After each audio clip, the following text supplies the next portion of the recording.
Bab 11. Kota bunga sungai, daerah kumuh, di dalam gubuk kumuh. Seorang anak laki-laki berbaring muda di lantai dengan posisi tengkurap seperti orang mati.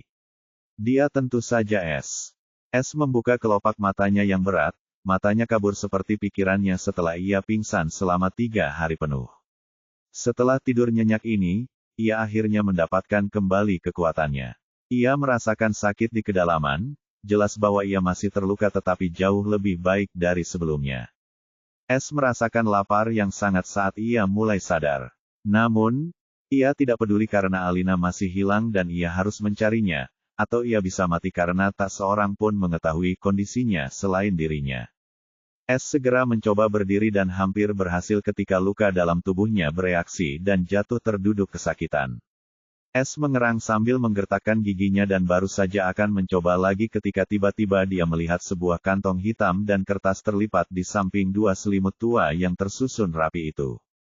Terakhir kali S tidak melihat kantong dan kertas kecil itu, mungkin dia kelelahan atau kaget dengan hilangnya Alina. Sekarang setelah pikiran jernih, dia dengan mudah terlihat. Apa itu? S perlahan mendekati mereka dengan bingung. Ia mengambil kantong hitam dan kertas kecil. Kantong hitam itu berukuran palm, sama seperti kantong uang pada umumnya. Ia membuka kantong kecil itu dan langsung terkejut karena di dalamnya terdapat koin rubi yang berkilau dan jumlahnya 10. Dari mana uang sebanyak itu berasal?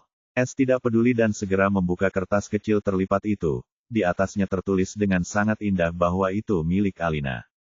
Kakak S, aku minta maaf karena harus pergi bersama kakekku dengan tergesa-gesa.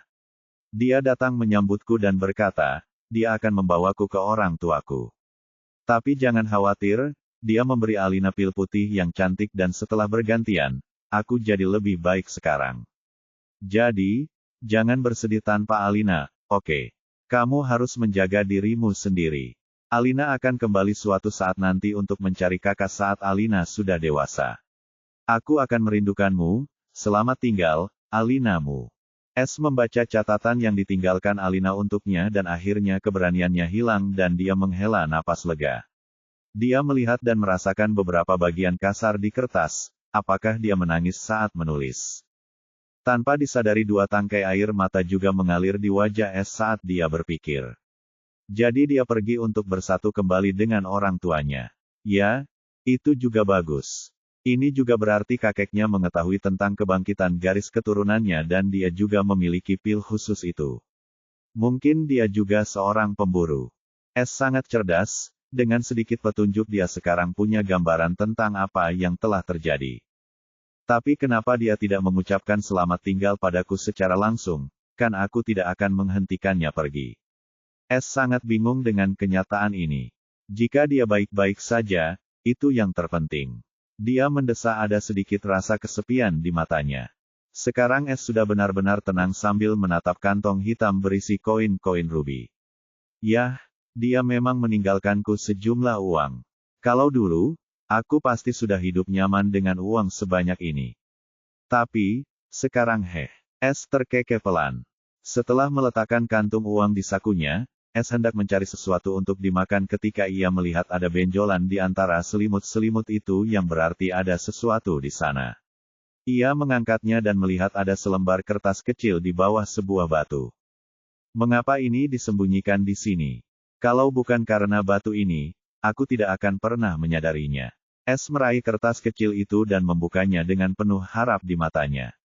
Di dalamnya ada tulisan Alina yang sangat berbeda. Berat jangan berani cerita ke siapapun tentang Alina, atau kau akan mati. Dan yang terpenting, lupakan dia. Kau tidak akan pernah melihatnya lagi seumur hidupmu.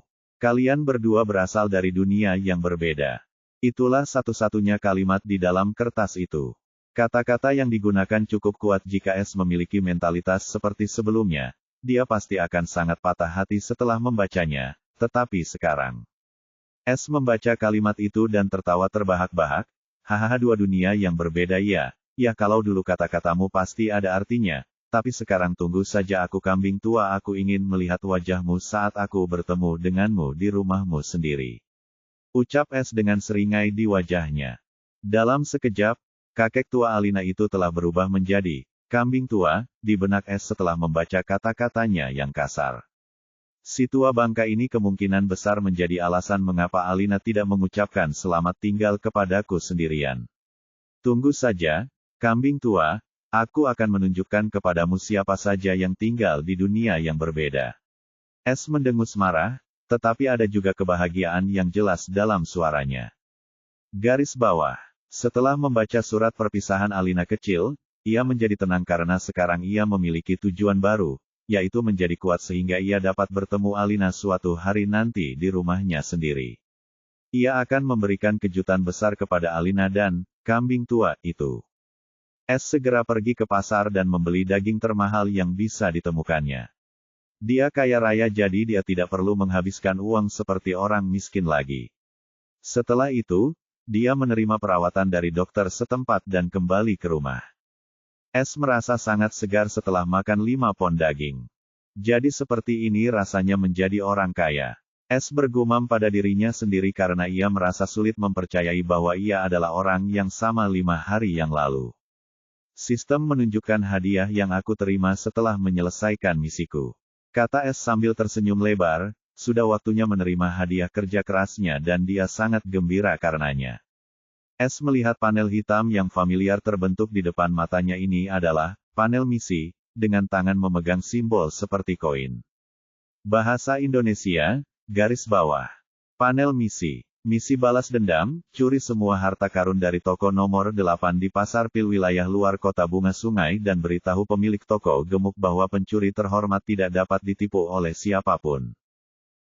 Status, lengkap. Memindai kinerja host. 1.2, 3,100% selesai. Hasil, kinerja tingkat rendah. Hadiah akan diberikan 2x untuk 3 misi terhormat pertama. Hadiah 2x pertama akan diberikan sekarang. Hadiah 2x, EXP sama dengan 100 poin jiwa, SP, sama dengan 50. Poin pencuri, TP, sama dengan 150. Hadiah telah ditambahkan ke status tuan rumah. Kali ini S tidak bertengkar dengan sistem karena dia tahu pada akhirnya dia membuat kesalahan dan hampir tertangkap oleh kedua idiot itu. Kalau saja orang lain yang punya otak, bukan kedua orang idiot itu, mereka pasti curiga padanya dan menangkapnya untuk diinterogasi. Wah, hadiahnya lumayan juga, pikir S. Sistem, apa maksud dari hadiah 2x ini? Tanya S dengan wajah bingung.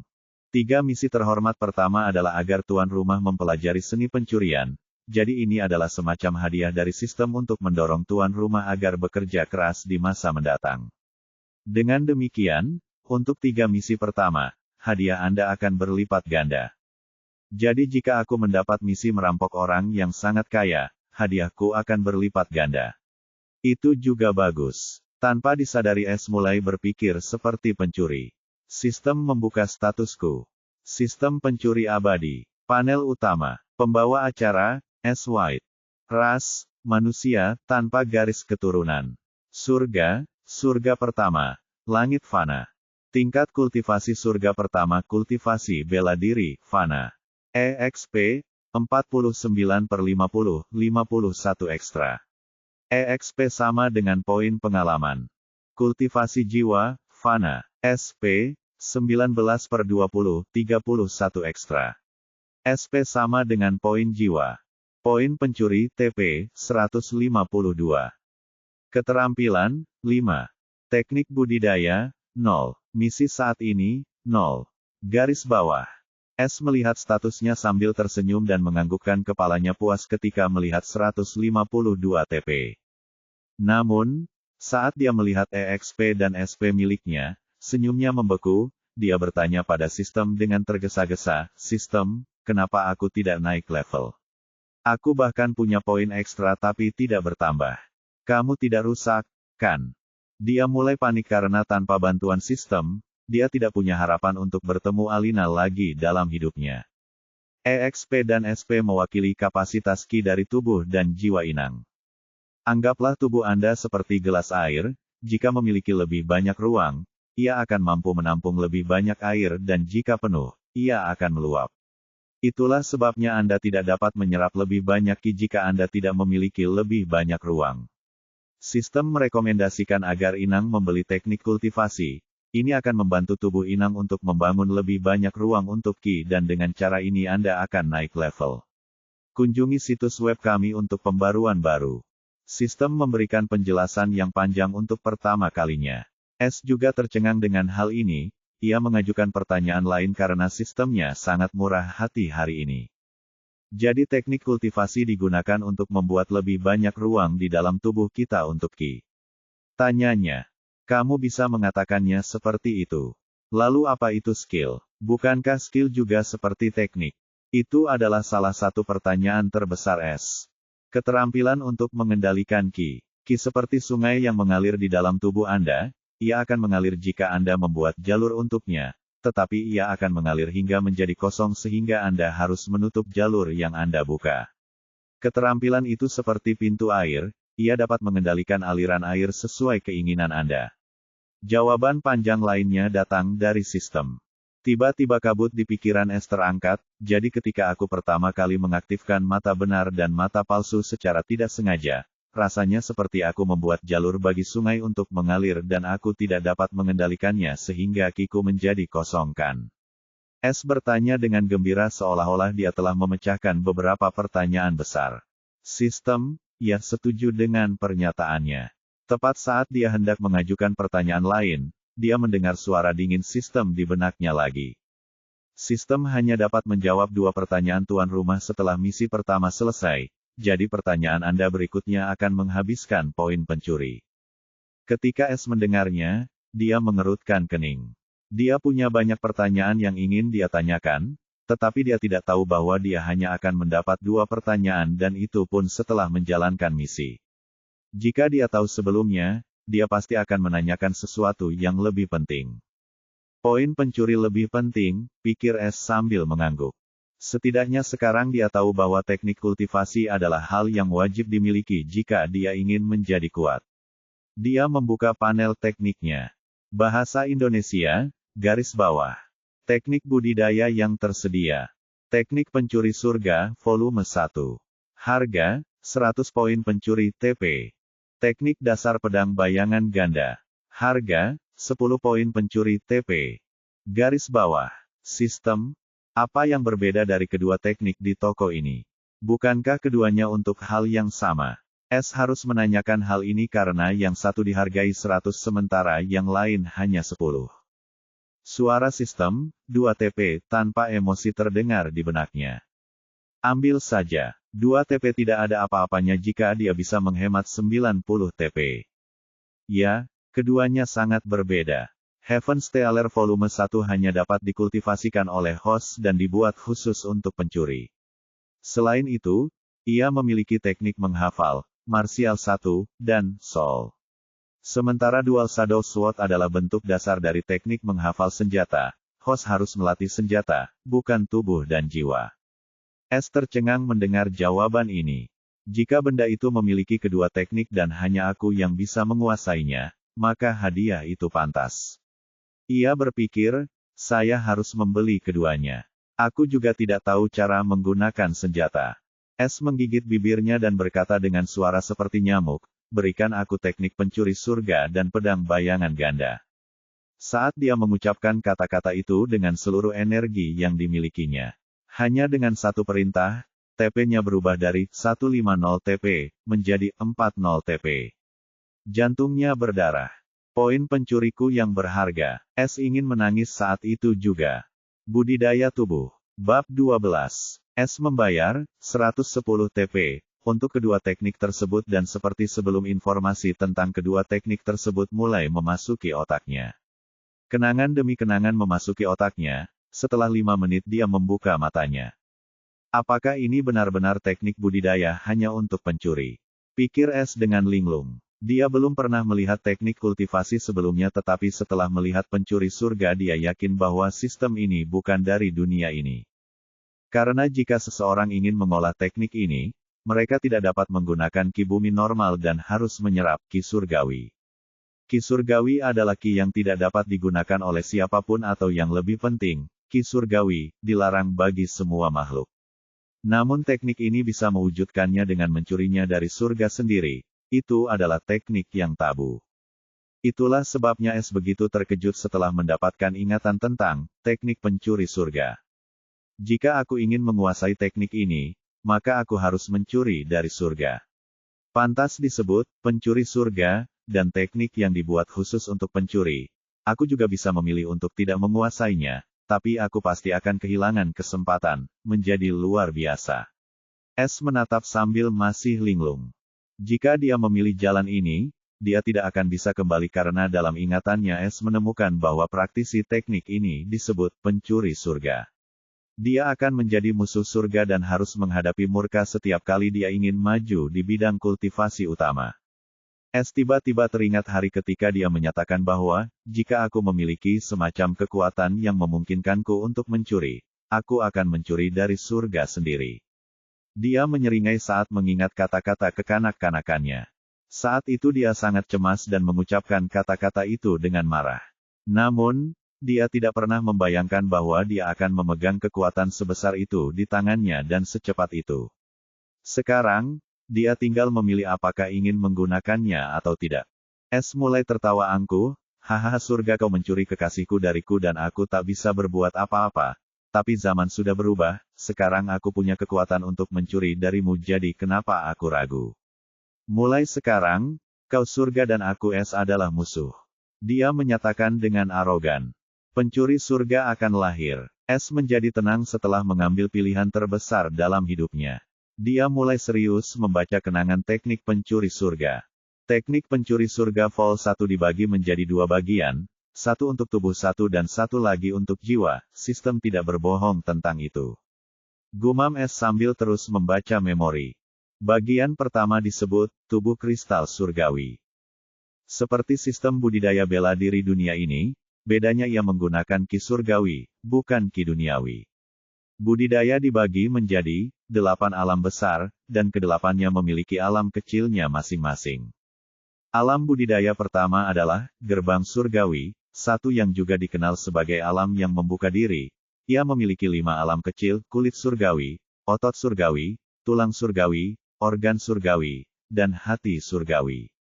Dengan setiap gerbang mandiri yang terbuka, aku akan dapat menyimpan lebih banyak ki surgawi.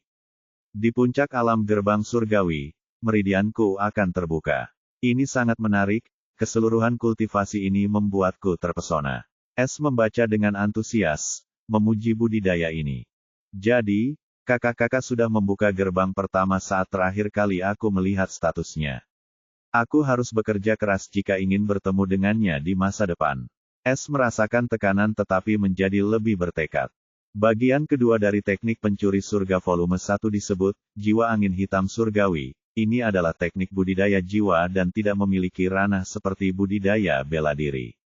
Namun, ia memiliki 5 bentuk jiwa. Pertama-tama aku harus membentuk inti jiwa angin inkorporeal, dan setelah itu muncul 5 bentuk warna, angin jiwa, bentuk kuning, bentuk oranye, bentuk merah, bentuk emas, dan bentuk hitam. S menghirup udara dingin dalam-dalam setelah membaca seluruh teknik pencuri surga volume 1. Volume 1 ini cukup baginya untuk berdiri di puncak dunia ini. Setelah kegembiraan dari teknik pencuri surga sedikit mereda, dia mulai membaca teknik pedang bayangan ganda dengan penuh perhatian.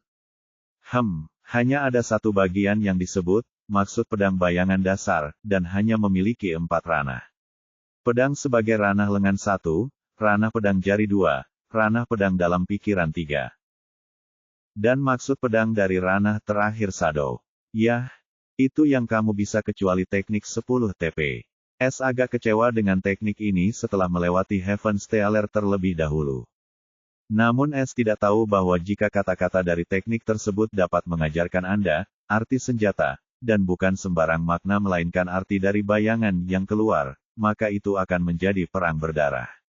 Karena arti senjata tidak bisa dipelajari hanya dengan membaca apalagi arti jenis elemennya. Karena, niat senjata, muncul secara alami, tidak ada yang bisa mengajarkannya.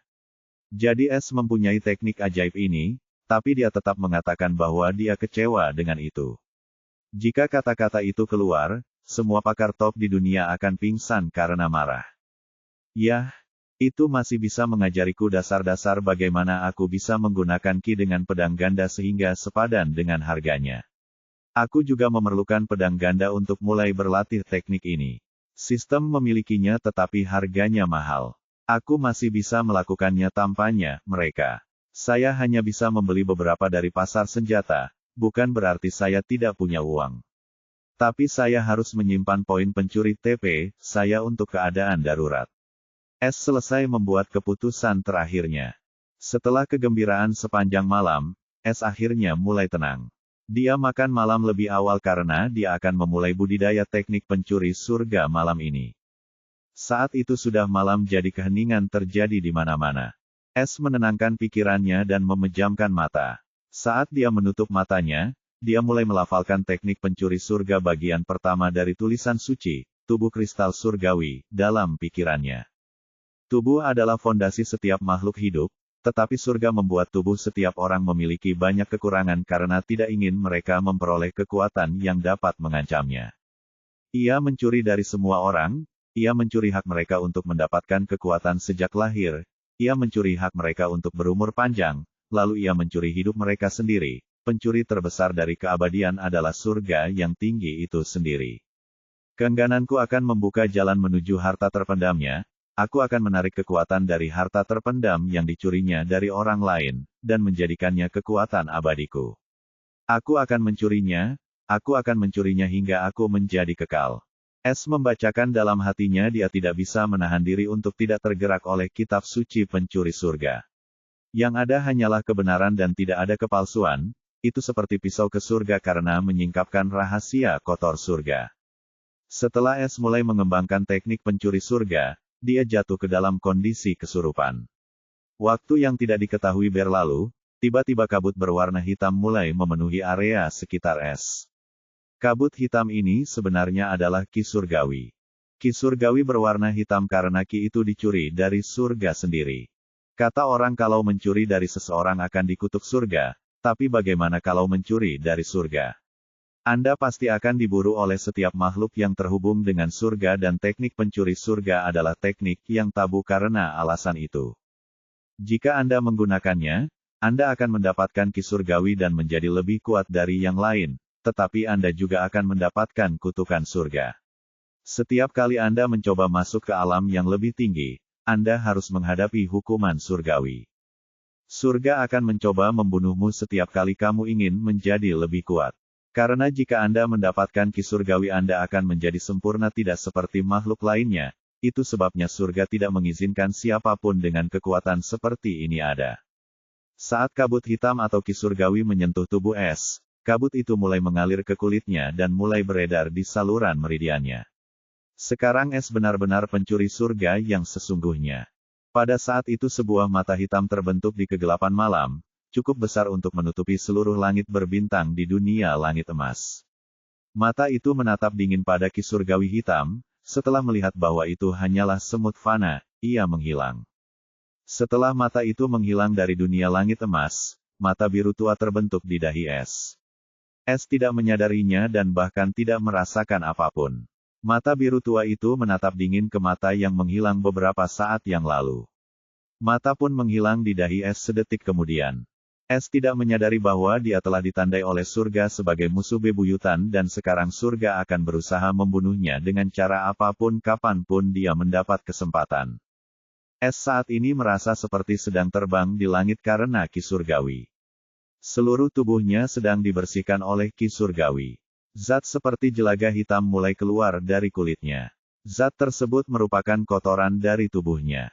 Inilah salah satu manfaat ki surgawi yang dapat menyucikan tubuh dan menyempurnakannya.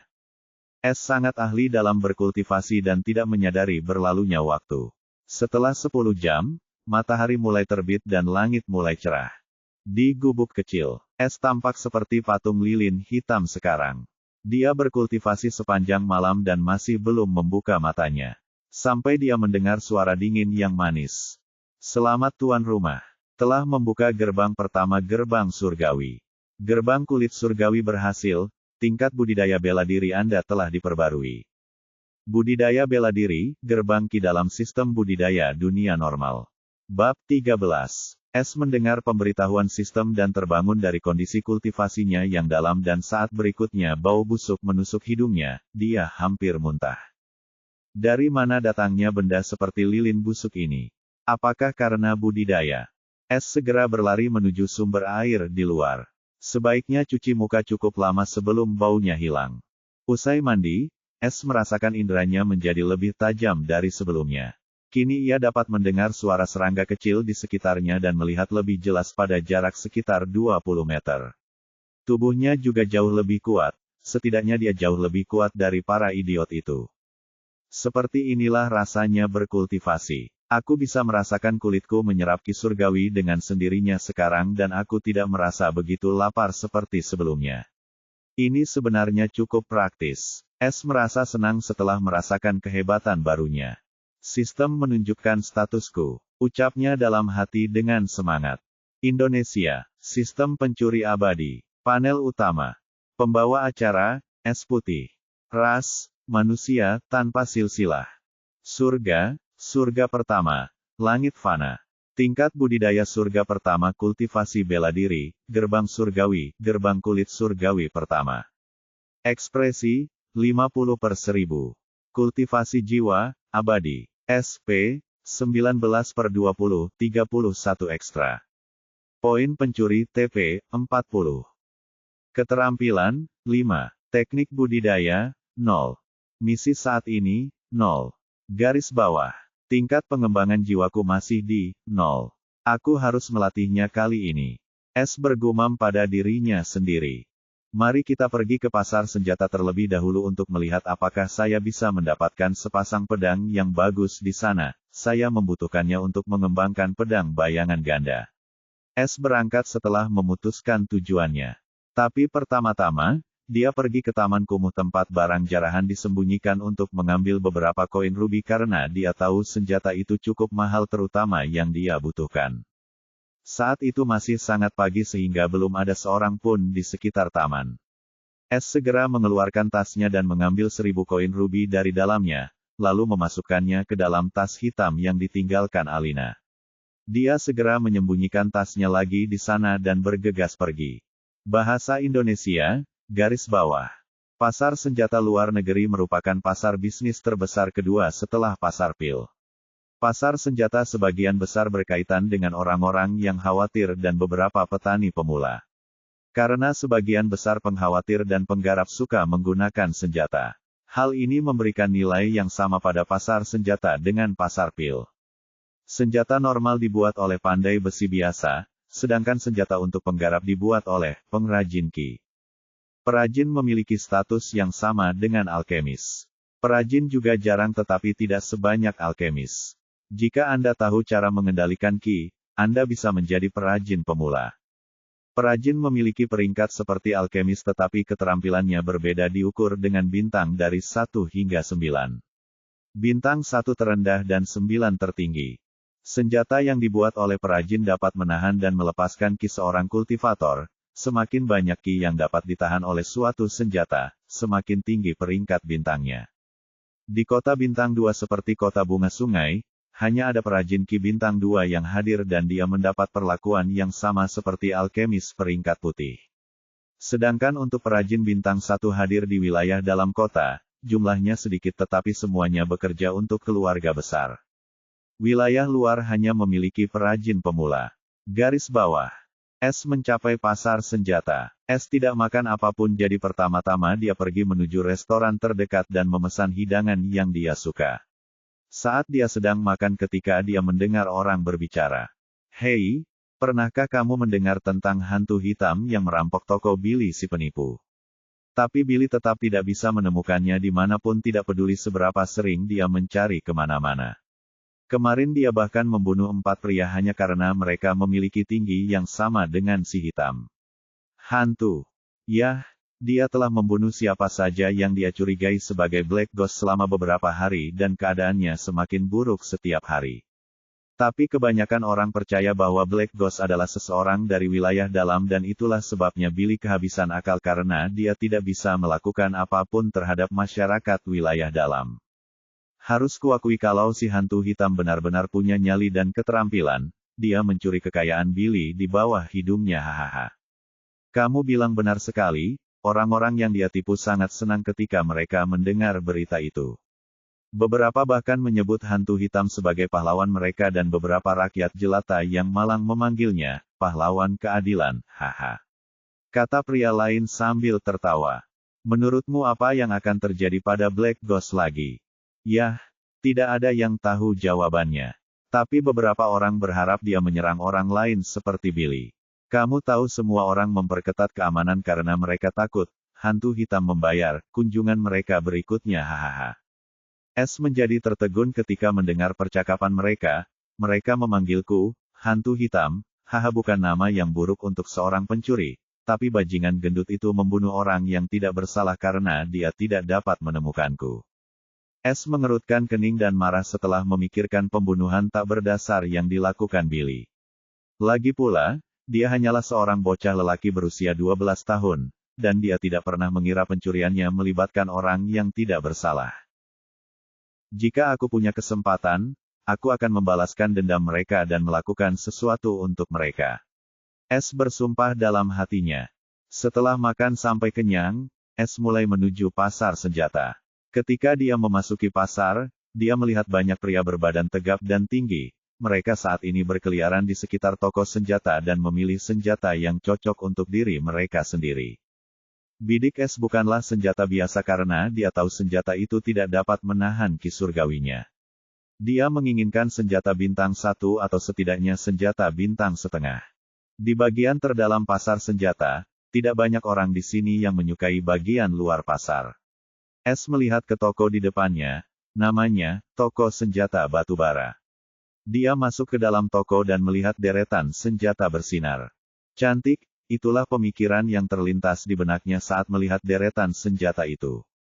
Nak, apakah kamu tersesat di sini? Suara nyaring dan berat terdengar di toko. S melihat sekeliling dan melihat seorang pria parubaya berkulit hitam berotot tinggi dengan ekspresi serius di wajahnya. Dia adalah Cole pemilik toko ini. S melihat Cole dan wajahnya yang serius dan berbicara dengan hormat, "Tuan, saya di sini untuk memilih senjata untuk diri saya sendiri." "Senjata apa yang kamu inginkan?" Batubara langsung terjun ke dunia bisnis. "Saya ingin sepasang pedang, satu pendek dan panjang, yang mampu menahan ki." S juga tidak bertele-tele dan memberitahu Cole mengenai persyaratannya. Senjata yang cocok yang dia perlukan untuk melatih teknik pedang bayangan ganda adalah sepasang pedang panjang dan pendek. "Kamu adalah seorang kultivator." Untuk pertama kalinya di wajah serius Cole muncul ekspresi keheranan. Kultivator bukanlah hal yang langka di pasar senjata, namun kultivator semuda S bukanlah hal yang umum di sini. Mereka berada di wilayah dalam kota atau di kota bintang 1. Itu sebabnya Cole terkejut. "Ya, Tuan." S menjawab dengan sedikit bangga, ini pertama kalinya dia menceritakan pencapaian kecilnya kepada seseorang. "Yah, jarang sekali melihat seorang penggarap seusiamu di sini tetapi jangan terlalu bangga, di kota-kota besar, banyak yang sepertimu dan bahkan di wilayah dalam kami, banyak orang muda dan berbakat sepertimu. Jadi jangan pernah sampai bangga karena selalu ada seseorang di atasmu." Batubara mencaci maki dengan wajah serius. Ekspresi terkejutnya sebelumnya sudah lama hilang. "Terima kasih. Saya akan ingat Pak mengajar." S tidak menunjukkan ketidaksenangan apapun karena dia tahu bahwa Cole tidak menaruh perhatian tersembunyi atau meremehkannya. Cole hanya mengajarinya seperti seorang senior dan itulah mengapa dia mengucapkan terima kasih dengan sopan. Dia benar, bahkan adikku yang bertahun-tahun lebih muda dariku berada di alam gerbang 1 gerbang ki dan sekarang garis keturunannya terbangun. Dia pasti lebih kuat. Jadi aku tidak boleh menjadi sombong hanya dengan pencapaian kecil ini. S mempertimbangkan dengan sungguh-sungguh. Tidak nakal bocah, sikapmu sudah tepat untuk berkultivasi. Ingat jangan pernah sombong apapun yang terjadi, atau ketika ada orang yang lebih kuat meremukkanmu seperti semut kamu tidak akan pernah bisa berdiri lagi. Sekarang ayo pergi, aku akan menunjukkan sepasang pedang padamu. Cukup jarang ada seseorang yang menggunakan gaya pedang ganda saat ini jadi saya tidak memiliki banyak set, hanya 3 set yang tersedia dan semuanya adalah peringkat setengah bintang. Di wilayah luar, Anda hanya dapat menemukan senjata setengah bintang, lebih baik pergi ke wilayah dalam. kata Cole dengan dingin dan mulai bergerak menuju bengkelnya. Cole mulai menyukai S karena sikapnya yang rendah hati sehingga dia memberinya beberapa nasihat. Jika itu orang lain, dia tidak akan pernah repot-repot mengucapkan sepatah kata pun. S mengikuti Cole di bengkelnya. Cole dengan cepat mengambil 3 kotak kayu panjang dan ramping dari sudut bengkel. Dia membuka kotak itu satu per satu. Ketika setiap kotak dibuka, pedang bersinar memberikan perasaan tajam dan dingin saat melihatnya. Set pedang warna merah ini disebut pedang kembar api berhadiah 500 koin rubi. Set ini disebut pedang kembar ujung tajam 300 koin rubi. Dan set terakhir ini disebut pasangan raptor hitam yang dapat memotong logam seperti mentega dan yang terbaik di antara 3 set ini hadiahnya adalah 900 koin rubi. Batubara langsung pada inti permasalahannya dalam hal perkenalan dan harga. S melihat set di dalam kotak kayu. Dia tahu itu bukan sepasang pedang biasa. Dia mengirimkan sedikit ki surgawi ke arah mereka untuk melihat siapa yang bisa menahannya. Ketika ki surgawi melakukan kontak dengan mereka, mereka segera mulai gemetar. Cole juga menyadari hal ini dan menjadi terkejut. Anak ini bukan anak normal. Batubara menghirup air dingin. S kecewa, sepasang pedang ini tidak bisa menahan ki surgawinya lama-lama. Tuan, saya akan membeli sepasang raptor ini. Set ini dapat menahan ki-nya paling lama dari 3. Oke, ambil kopernya dan ikuti aku ke konter, kamu bisa membayar di sana. Cole berbalik setelah memberi perintah pada S.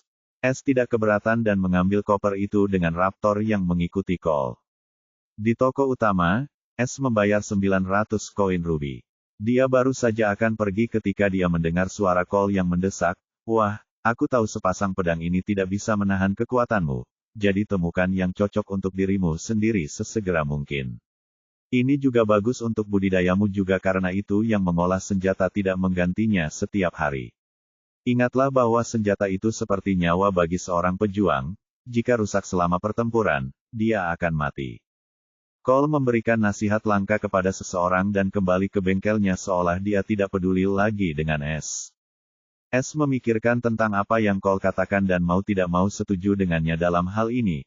Aku akan membeli pedang itu di toko sistem lain kali ketika aku menyelesaikan misiku. S dengan ringan membungkuk ke arah bengkel tempat Cole menghilang. Sekarang dia menganggapnya sebagai guru yang memberinya nasihat. Setelah dia kembali ke gubuk kecilnya, dia akhirnya memiliki sepasang pedang untuk berlatih teknik pedang bayangan ganda. Saatnya menanam lagi. Bab 14. Sudah sebulan sejak insiden hantu hitam. Billy tidak dapat menemukan pencuri pengecut itu dan akhirnya kehilangan kewarasannya. Dia membunuh hampir 100 orang tak bersalah. Pada akhirnya, warga tidak tahan lagi dan berkumpul di luar pos penjagaan di luar kota untuk memprotes Billy. Pos jaga kota menjaga ketertiban dan ketertiban di seluruh wilayah luar sehingga mereka tidak punya pilihan selain bertindak karena mereka juga tidak bisa mengabaikan perilaku seperti ini. Jika Billy membunuh secara diam-diam maka tidak ada masalah, tapi dia membunuh orang di siang hari bolong. Keluarga korban marah dan mata merah saat melakukan protes di luar pos jaga kota. Akhirnya komandan pos penjagaan menyerah dan menangkap Billy. Beginilah nasib salah satu orang terkaya di daerah terpencil, Billy Bill. Dulunya ia dikenal sebagai pengusaha yang cerdas, namun setelah kehilangan kekayaannya, ia kehilangan akal sehatnya dan menjadi orang gila. Ini tragis. Bahasa Indonesia, garis bawah. Kawasan kumuh kota bunga sungai. S telah banyak berubah dalam 1 bulan. Dia menjadi lebih tinggi dan tubuh kurusnya agak menghilang dan menjadi sedikit berotot. Dia tampak lebih tampan dan sedikit lebih dewasa. Dalam 1 bulan, S berlatih teknik pencuri surga di pagi hari dan melatih keterampilan lainnya serta teknik pedang bayangan ganda di malam hari di Taman Kumuh. S masih belum menguasai teknik pedang bayangan ganda di ranah pertama, karena ia belum memahami apa arti pedang sebagai lengan dan hanya menguasainya sedikit. Sekarang dia akhirnya mengerti betapa sulitnya teknik ini. Namun dia tidak putus asa dan terus berlatih. Di sisi lain, 5 keterampilan dasar meningkat pesat. Hari ini seperti hari-hari lainnya, S memejamkan mata dan melafalkan Kitab Jiwa Angin Hitam, Teknik Pencuri Surga. Jiwa adalah inti dari setiap makhluk yang tak terhitung banyaknya, jiwa berisi kehendak mereka yang sadar dan abadi. Surga menjadikan jiwa sebagai bagian terlemah dari setiap makhluk karena jiwa adalah kunci untuk mencapai rahasia surga. Jiwa tak ingin ada orang yang mengorek rahasianya, namun akan kujadikan jiwaku bagai angin kehampaan dan melayang selamanya hingga kuungkapkan rahasia surga. Dalam 1 bulan S tidak berhasil membentuk inti jiwa angin inkorporeal dari teknik jiwa angin hitam surgawi, seperti yang telah dia lakukan secara langsung dengan teknik tubuh kristal surgawi pada percobaan pertamanya. Barulah bisa dibayangkan betapa sulitnya menumbuhkan jiwa. Meskipun hari ini S merasa berbeda, dia sedang dalam kondisi meditasi mendalam ketika dia menggenggam sesuatu dan tiba-tiba sebuah getaran melintas di benaknya. Dia merasakan jarak di antara alisnya bergetar dan menjadi panas. Saat berikutnya dia merasakan sesuatu terbentuk entah dari mana di antara kedua alisnya. S merasakan sakit yang menusuk tapi dia mengertakkan gigi dan menahannya. Di dalam kepalanya, sebuah ruang terbentuk di antara alis dengan kabut gelap tak berbentuk. Ini adalah ki jiwa surgawi. Perbedaan antara jiwa dan martial ki adalah tidak dapat dilihat dengan mata telanjang, hanya penggarap jiwa yang memiliki kemampuan untuk melihat jiwa ki, atau penggarap bela diri tingkat tinggi yang dapat merasakannya. Pembentukan ruang hanya membutuhkan waktu 1 menit dan setelah selesai, luasnya 10 meter kubik dan seluruhnya hitam. Setelah ruang angkasa distabilkan, sesuatu yang lebih menakjubkan terjadi. Di dalam ruang gelap kosong di tengah, bola kecil kabut putih transparan mulai terbentuk. Bola kabut tidak berwarna dan hanya seukuran kepalan tangan. Setelah bola kabut stabil, ia mulai berputar searah jarum jam di tengah ruang hitam yang baru terbentuk. Itu seperti bulan yang damai di langit yang gelap. Saat bola dunia mulai berputar, seluruh tubuh S tersentak dan meskipun matanya terpejam ia mampu melihat dan merasakan area 10 meter di sekitarnya dengan jelas. Karena dia akhirnya membentuk inti jiwa angin tanpa bentuk atau inti jiwa. Soul Core telah memberinya Heavenly Sense dan Soul Sense. Dengan Heavenly Sense S bahkan dapat melihat menembus dinding dan mendeteksi musuh tersembunyi dalam jarak 10 meter, tidak ada yang bisa bersembunyi di dalam bidang Heavenly Sense miliknya. Semakin kuat pengembangan jiwanya, semakin besar pula rasa surgawi miliknya. Itu sebabnya para praktisi memilih untuk mengkultivasi jiwa karena dapat memberikan lebih banyak kemampuan supranatural dibandingkan dengan budidaya bela diri. Namun, seseorang tidak dapat berkultivasi secara jasmani jika ia berkultivasi dalam jiwa karena ini adalah hukum yang ditetapkan oleh langit. Sudah menjadi hukum surga bahwa jika Anda menginginkan sesuatu maka Anda harus melepaskannya juga. Itu sebabnya jika Anda ingin berkultivasi jiwa, Anda tidak bisa berkultivasi tubuh dan aturan yang sama berlaku bagi penggarap bela diri, mereka juga tidak boleh mengkultivasi jiwa mereka. Namun hukum ini tidak berlaku pada teknik pencuri surga karena dapat membantu mengolah tubuh dan jiwa secara bersamaan. Jika S mengetahuinya pasti dia akan gila karena bahagia. Pada saat ini S sedang menggunakan indera surgawinya tanpa sadar ketika tiba-tiba ruang yang baru terbentuk di antara alisnya bergetar dan memuntahkan seteguk darah saat matanya terbuka. Wajahnya menjadi pucat seperti hantu. Sistem, apa yang terjadi? S bertanya dengan lemah. Selamat kepada tuan rumah karena telah mencapai keberhasilan kecil dalam teknik jiwa angin hitam. Anda telah membentuk inti jiwa angin tanpa bentuk. Tingkat pengembangan jiwa Anda telah diperbarui, sistem memberinya pembaruan. Bukan itu yang aku tanyakan. Aku bertanya kenapa aku kaget. S terdiam mendengarnya karena dia pun tahu tentang pembentukan inti jiwa. Bab baru akan diperbarui sepenuhnya di end-of-al-bin.com.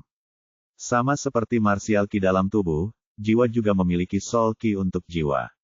Baru saja, host telah menarik soul ki-nya secara berlebihan saat menggunakan Heavenly Sense.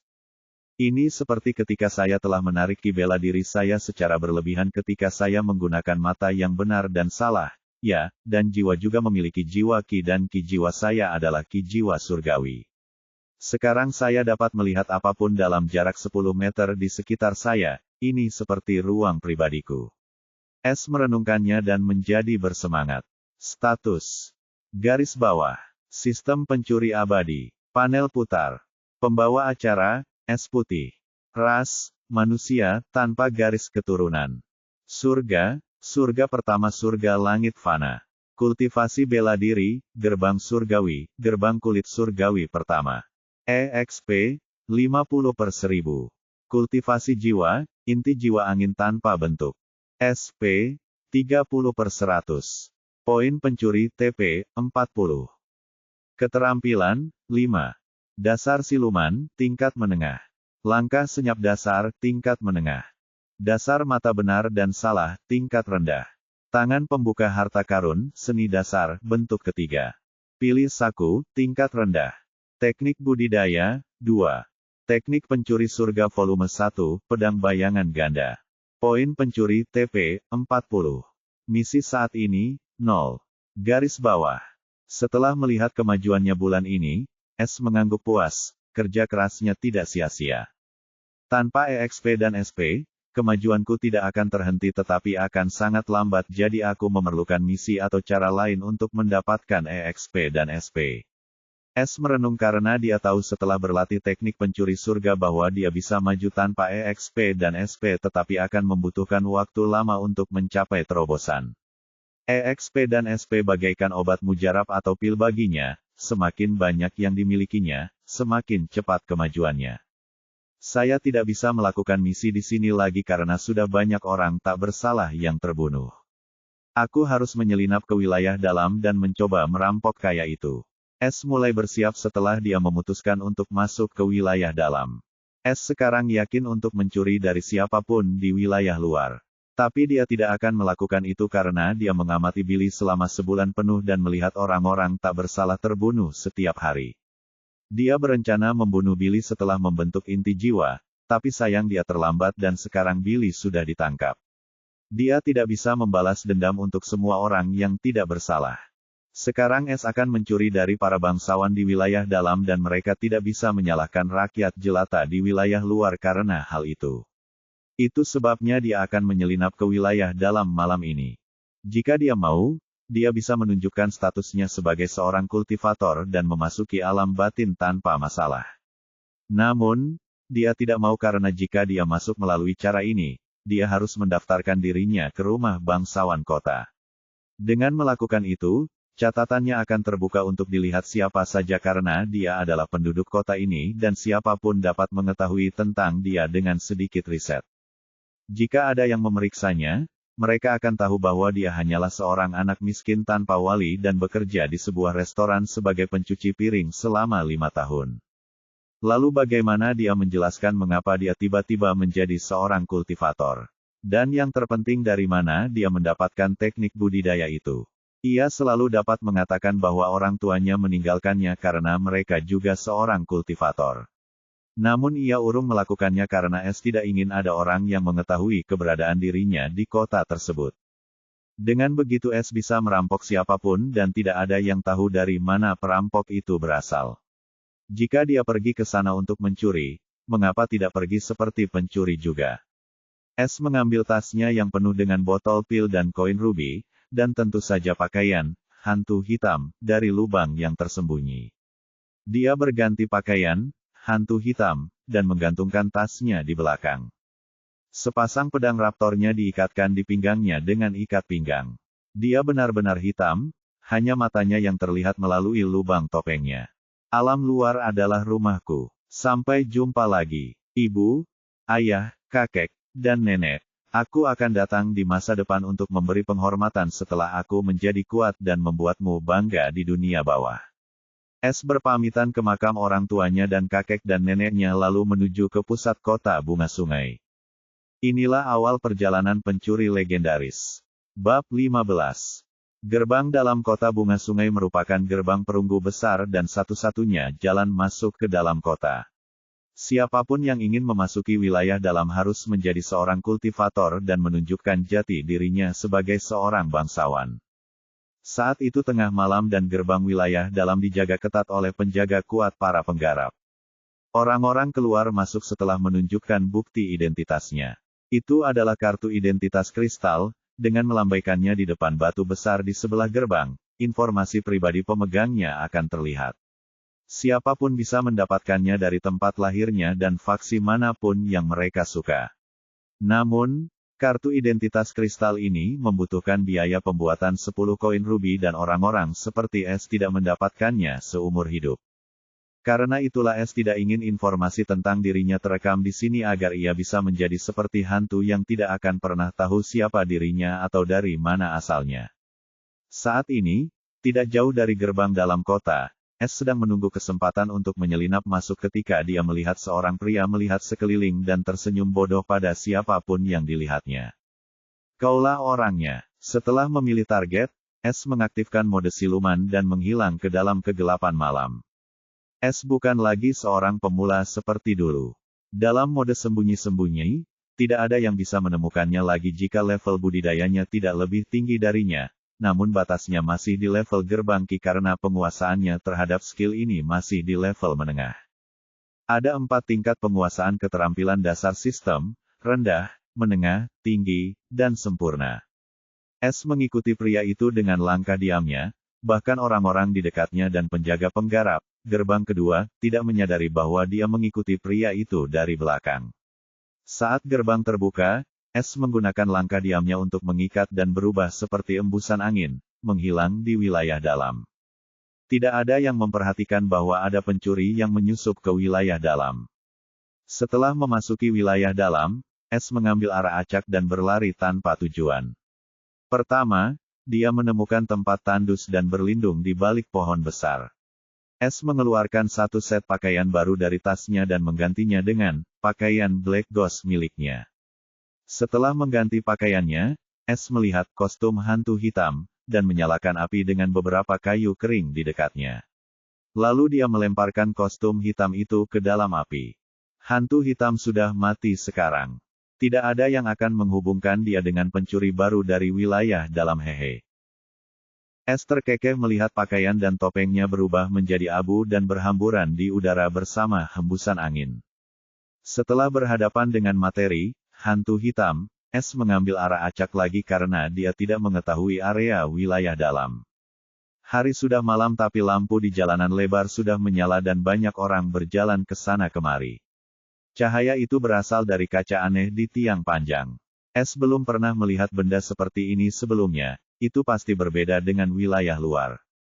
S cukup penasaran tapi juga lelah setelah menggunakan semua skill itu sehingga dia bertanya dengan sopan kepada orang yang lewat, "Tuan, tahukah Anda di mana saya bisa menemukan penginapan di sini?" Dia memutuskan untuk bermalam di sebuah penginapan dan menjelajahi wilayah dalam di pagi hari.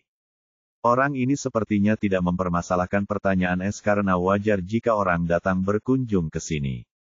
Pergi saja ke arah yang sama dengan jalan ini dan kamu akan menemukan sebuah penginapan setelah 20 menit berjalan kaki.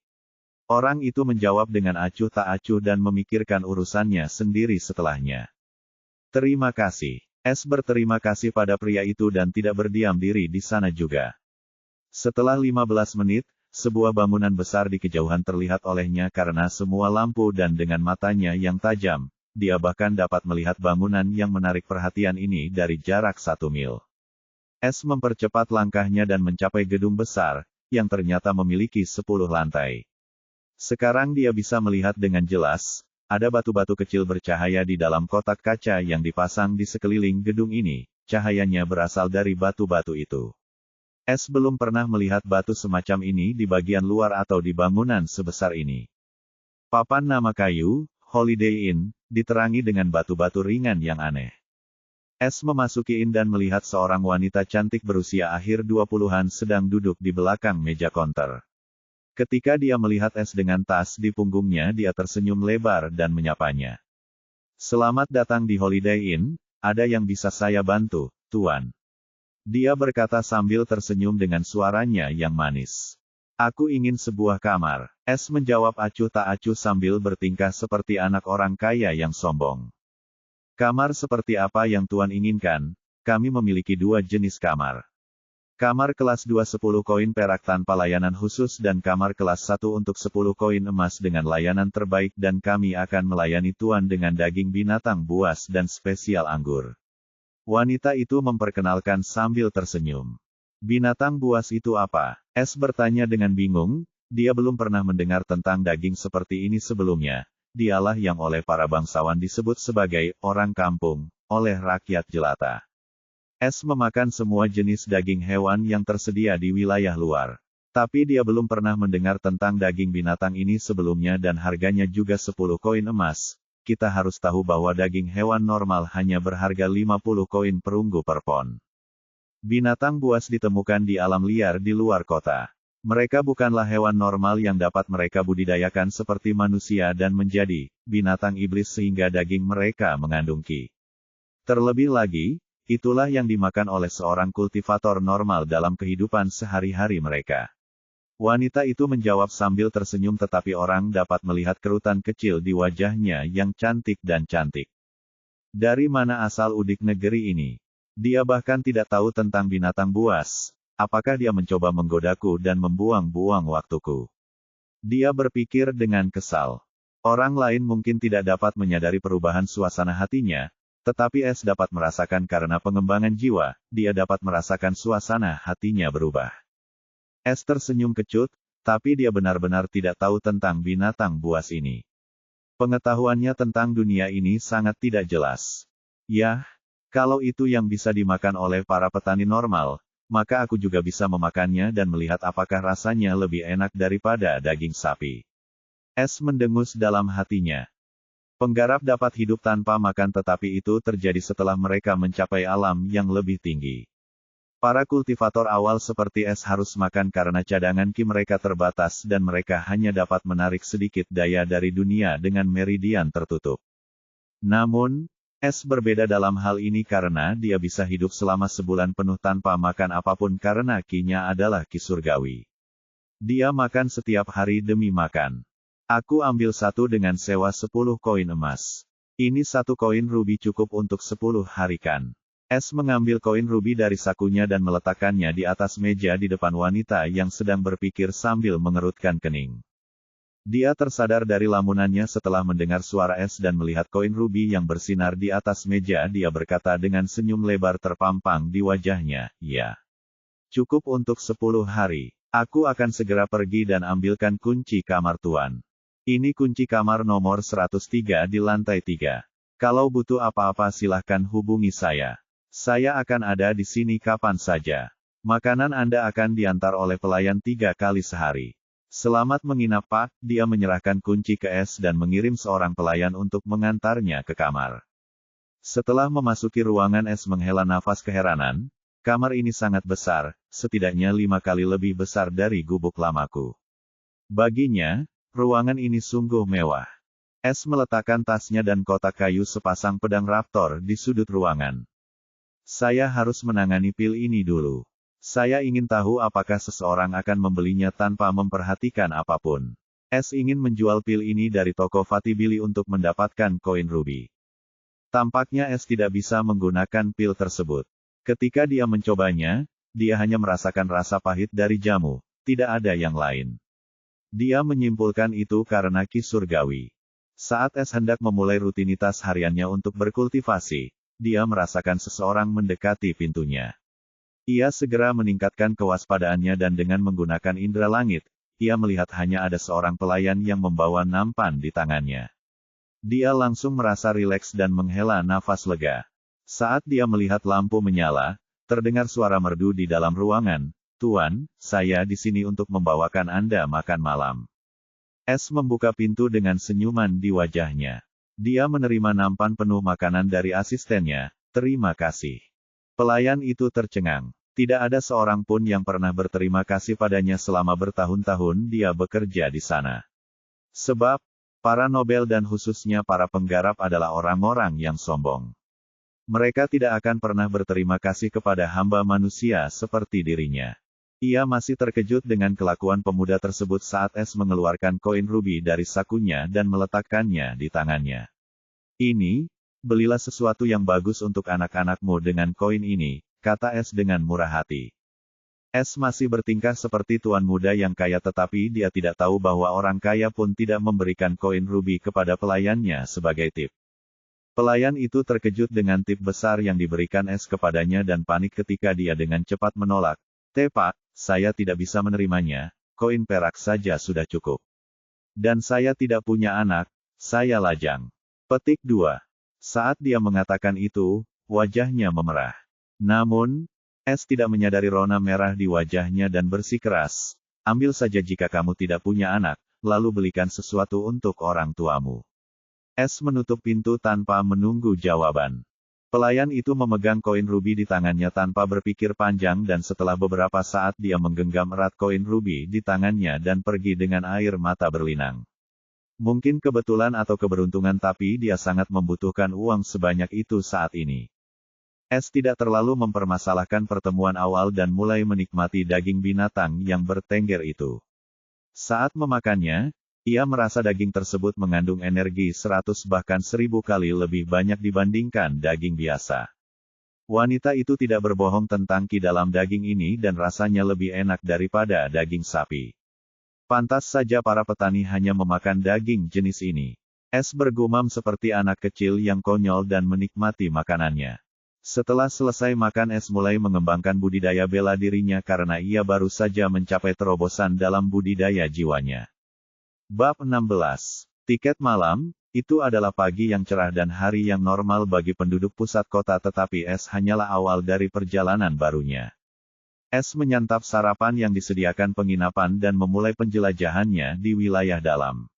Dia menerima peta wilayah dalam dari resepsionis wanita. Setelah mempelajari peta beberapa saat, S memutuskan untuk pergi ke pasar utama di wilayah dalam kota Sungai Bunga. Wilayah dalam tidak memiliki pasar terpisah untuk pil dan senjata dan ini adalah satu-satunya pasar di seluruh wilayah dalam.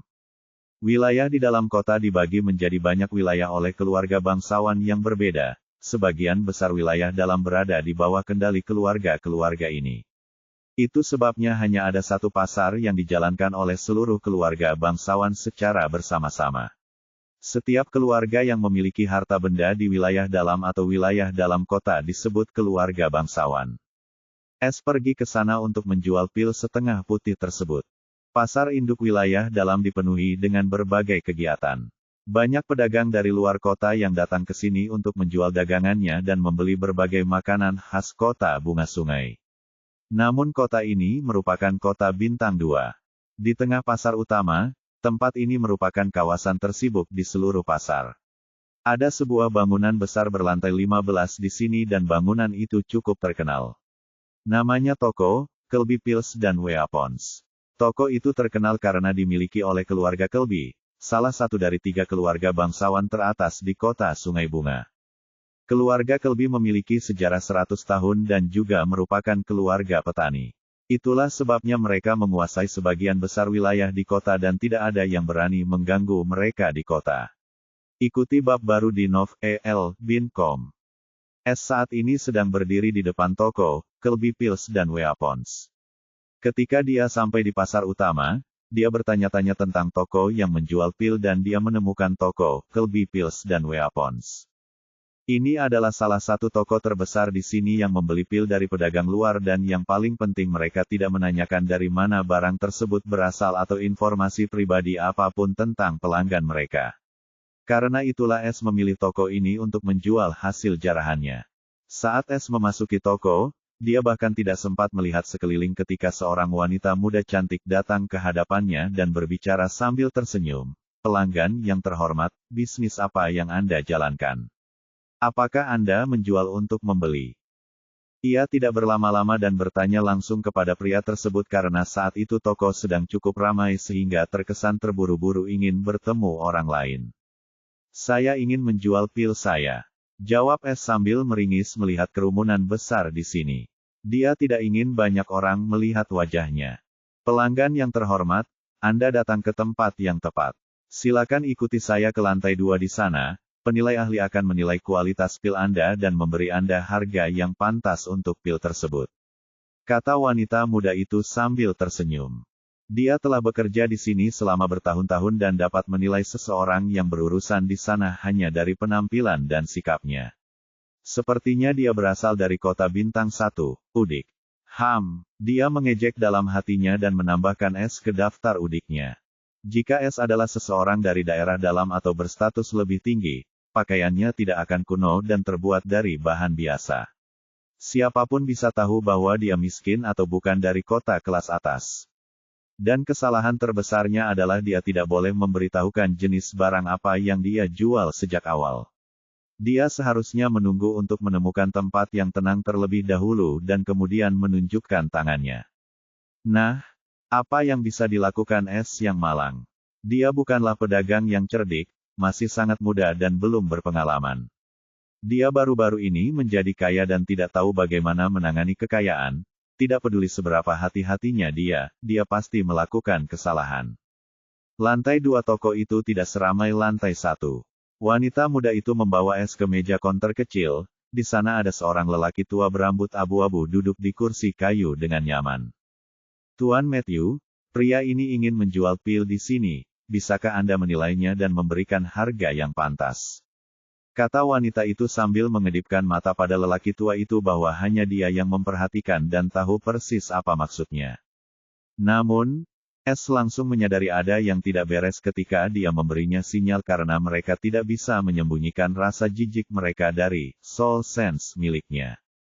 Itu adalah indera kedua yang dia terima setelah membentuk inti jiwa, soul sense. Itu adalah kemampuan bawaan dan terus aktif. Ini membantu S mendeteksi fluktuasi jiwa orang lain, dengan itu dia bisa merasakan perubahan suasana hati atau kesadaran pihak lain dan mendeteksi musuh dengan pikiran jahat 10 meter di sekelilingnya. Sepertinya ada yang tidak beres dengan keduanya dan perasaan jiwa ini sungguh luar biasa. Pikir S muram dan siap jika terjadi sesuatu dia akan melarikan diri. Orang tua ini adalah salah satu dari banyak peserta magang penilai di toko ini dan semua orang memanggilnya Tuan, karena usianya yang sudah tua dan menunjukkan rasa hormat kepada seorang yang lebih tua, dia sebenarnya bukan seorang ahli penilai.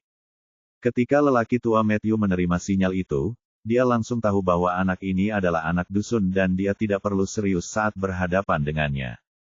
Haha, tentu saja aku akan memberikan harga yang pantas kepada adik kecil ini. Adik kecil, tunjukkan padaku jenis pil apa yang ingin kamu jual. Ucap Matthew sambil tersenyum seperti seorang tetua yang sedang berbicara dengan juniornya. Jika S tidak menyadari rasa jijik yang tersembunyi di matanya, dia akan mengira lelaki tua ini adalah orang yang baik. Sekarang dia tidak mempercayai kata-kata manisnya tetapi dia tidak bisa pergi begitu saja sekarang dan sudah ada di sini jadi dia memilih untuk menunjukkan pil kepadanya terlebih dahulu dan lihat apa yang dia lakukan. Ini ada 107 pil kualitas setengah putih di dalam tas ini, kamu bisa memeriksanya dan memberiku harganya. S membuka tas talinya dan membiarkan lelaki tua itu melihat botol pil di dalamnya. Master Matthew terdiam karena dia mengira hanya akan ada 2 atau 3 pil di tangan bocah ini tetapi S mengeluarkan 107 pil. Wanita muda itu juga tertegun dan menghirup air dingin dalam-dalam. Old Matthew menjadi serius setelah mengetahui jumlah pilnya. Aku tidak bisa membiarkan kesepakatan ini gagal. Dengan kesepakatan seperti ini, dia bisa mendapatkan promosi dan naik ke lantai toko yang lebih tinggi. Wanita muda itu juga memiliki pemikiran yang sama dengan lelaki tua itu. Pelanggan yang terhormat, silakan duduk di sini dan saya akan membawakan es teh untuk Anda. Ucapnya sambil tersenyum lebar dan bergegas pergi membawakan es teh untuk S. Ya, kamu bisa menunggu di sini sambil menikmati es tehnya. Rasanya cukup enak dan aku akan menilai kualitas pil ini dan memberimu harga yang pantas. Jangan khawatir, aku akan adil dengan harganya. Tuan Matthew berkata dengan tulus kali ini dan mulai membuka botol untuk menilai pil di dalamnya. S merasa terhibur dengan perubahan sikap 180 derajat kedua orang itu. Karena kali ini mereka jujur, dia tidak akan bersikap sopan lagi dan duduk dengan nyaman di kursi dan mulai menunggu hasil akhir penilaian. Setelah beberapa waktu, wanita muda itu juga datang membawa satu set teh klasik di nampan di antara kedua tangannya. Dia menyajikan secangkir es teh untuk S. S mencium aroma unik yang membuatnya merasa dingin dan menyesapnya sedikit. Rasa dingin namun hangat menyebar di gundukannya dan dia tidak bisa menahan diri untuk tidak memuji teh yang enak. S bahkan belum pernah minum teh biasa, apalagi teh semahal ini, dia tidak tahu malu di sini. Tapi teh ini rasanya cukup menyegarkan dan bahkan ada ki di dalamnya. Dia bahkan berpikir untuk membeli beberapa kilogram teh ini. Bagaimanapun juga, dia adalah seorang pecinta kuliner. Saat S sedang menikmati es teh, Pak Tua Matthew menilai pilnya satu persatu. Tiba-tiba dia membuka tutup botol pil berwarna merah dan aroma ki yang kental memasuki lubang hidungnya. Matthew merasa kinya mulai beredar lebih cepat di dalam tubuhnya. Dia segera menutup tutupnya dan mengamati sekelilingnya dengan tergesa-gesa. Ketika dia melihat tidak ada yang memperhatikannya, dia menjadi sedikit santai. Tapi Matthew sangat salah dalam dugaannya ini karena indera jiwa S telah terkunci padanya sejak awal, dan gelombang jiwa yang besar atau perubahan suasana hatinya ini tidak luput dari perhatian indera jiwa S. Hanya S yang tidak tahu apa yang ditemukan lelaki tua itu di dalam botol pil itu, jadi dia hanya diam dan terus mengamatinya dengan indera jiwanya. Matthew tidak mengetahui bahwa S telah menyadari keberadaan pil tersebut karena kesadaran gairahnya. Orang tua itu berusaha sekuat tenaga untuk mengontrol pernapasannya dan menyingkirkan botol merah itu seperti botol pil lainnya dan berpura-pura tidak terjadi apa-apa. Tuan Matthew melihat ke dalam tas dan dia menemukan botol merah lain seperti yang terakhir. Dia segera mengambilnya dan kali ini dia tidak membuka tutupnya sepenuhnya, hanya sedikit. Aroma yang sama tercium di hidungnya. Dia segera menutup tutupnya dan menaruhnya bersama botol merah lainnya dengan antusias. Dia melihat sekeliling dengan matanya untuk melihat apakah ada botol lain yang sejenis, tapi hanya ada 2, jadi dia sedikit kecewa. Setelah 15 menit, Pak Matthew menyelesaikan penilaiannya dan memanggil S untuk menyelesaikan harga dengannya. Adikku, aku telah mengevaluasi semua pilmu dan semuanya kualitasnya setengah putih seperti yang kamu katakan. Oleh karena itu, aku akan memberimu harga yang sama seperti yang kami berikan kepada pelanggan tetap kami karena kamu telah membelikan bisnis besar ini untuk kami dan itu menunjukkan bahwa kamu ketulusan totalnya ada 107 pil, 52 pil penyembuh seharga 100 rubi per pil, 30 pil ki seharga 200 rubi per pil, dan 25 pil pembuka gerbang kecil seharga 500 rubi per pil. Totalnya 23.700 batu rubi. Ini adalah harga paling adil yang bisa Anda dapatkan di seluruh pasar utama. Tuan Matthew berkata dengan percaya diri, dia benar-benar memberinya harga yang pantas tetapi ada juga kelicikan yang sangat tersembunyi di mata lamanya. S tahu bahwa pil-pil ini sangat berharga sejak awal, tetapi dia dapat merasakan bahwa lelaki tua ini menyembunyikan sesuatu darinya dan itu pasti tentang 2 botol merah itu. Ia bukan lagi anak naif yang ditipu Billy dan belajar dari kesalahannya. Hasilkan 23.500 koin rubi. Saya membutuhkan 2 pil penyembuh ini untuk diri saya sendiri, jadi saya tidak akan menjualnya. S mengambil 2 botol merah itu dan memasukkannya ke dalam sakunya. Dia tidak memberi kesempatan pada lelaki tua licik itu untuk menolak. Bab 17. Saat Matthew melihat S mengambil kedua botol pil itu, dia kehilangan ketenangannya dan langsung berteriak, "Tidak!" Matthew hendak menyerang S ketika dia memaksa dirinya untuk berhenti karena dia akhirnya ingat berdiri di toko Kelby Pills dan Weapons. Karena teriakannya yang keras, semua orang di sekitarnya mulai memperhatikan. "Apa? Jangan bilang, aku butuh izinmu untuk menjual barangku. Apakah toko Kelby Pills dan Weapons memperlakukan pelanggannya seperti ini?" S memanfaatkan situasi ini dan meninggikan suaranya saat dia menanyai Matthew. Seperti yang S antisipasi, semua orang di sekitar mereka mulai memandang lelaki tua Matthew dengan tatapan bertanya-tanya dan mulai membisikkan sesuatu satu sama lain. Petugas itu panik, orang tua ini belum pernah melakukan hal seperti ini, apa yang terjadi? Dia bertingkah seperti orang bodoh. Tidak, itu hanya kesalahpahaman. Kalian dapat melakukan apapun yang kalian inginkan dengan barang-barang kalian. Aku hanya merasa tidak enak badan, jadi aku kehilangan komposerku. Aku minta maaf kepada kalian semua karena membiarkan kalian semua melihat aku dalam keadaan ini. Aku harap kalian semua bisa memaafkan kekasaran orang tua ini. Matthew membungkuk kepada semua orang dengan nada meminta maaf. Bocah ini sangat licik, jika dia tidak begitu cepat meminum pil itu, aku tidak akan pernah bertindak seperti orang bodoh.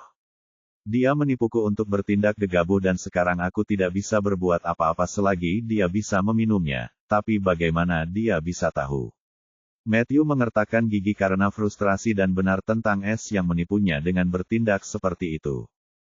Kini S bisa pergi dengan damai dengan pil mencurigakan.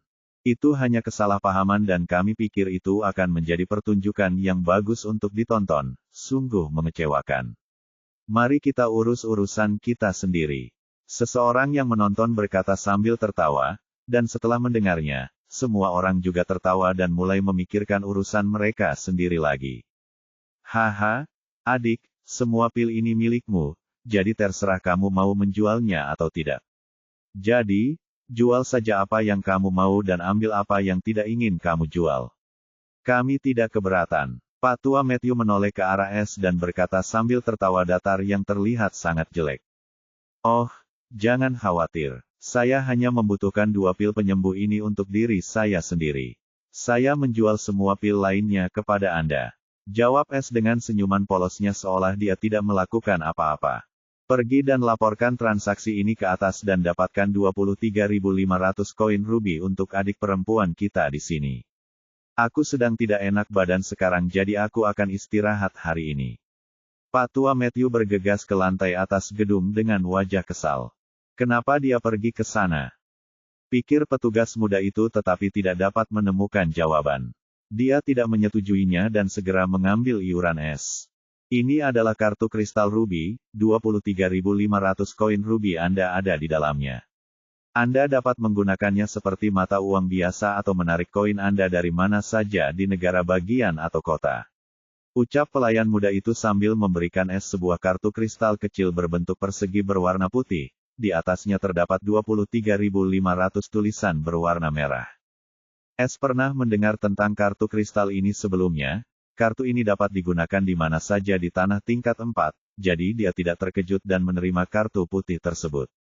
Setelah mengurus urusannya, ia segera pergi karena mengetahui bahwa lelaki tua itu tidak baik dan mempunyai niat jahat. Bahasa Indonesia, garis bawah. Orang tua Matthew bergegas ke lantai atas toko Kelby Pills dan Weapons. Matthew baru saja memasuki lantai 3 ketika seorang pria menghalangi jalannya, dan mengejeknya dengan nada menghina, Pak Tua, kamu mau pergi kemana terburu-buru? Tenang saja atau kamu bisa mati kelelahan. Hehe. Wajah pria ini tidak terlalu menarik dan terlihat biasa saja dengan rambut hitam pendek. Dia adalah alkemis magang Caleb. Dia sangat arogan karena dia adalah seorang alkemis magang di usia 26 tahun. Itu sebabnya keluarga Kelby menginvestasikan banyak sumber daya padanya dan ingin mendidiknya menjadi seorang alkemis putih. Namun, menjadi alkemis tingkat putih tidaklah mudah. Itu sebabnya keluarga Kelby menempatkan Caleb di toko ini agar dia bisa mendapatkan pengalaman dan membuat pil untuk toko tersebut selama bekerja di sana. Itu adalah suatu bentuk pelatihan dan dia bisa meningkatkan keterampilan alkemisnya dengan cukup cepat dengan cara ini. Namun semua perhatian, sumber daya yang terpisah dan mudah didapat ini membuat Caleb menjadi sangat sombong dan kini tidak lagi memandang ke arah siapapun.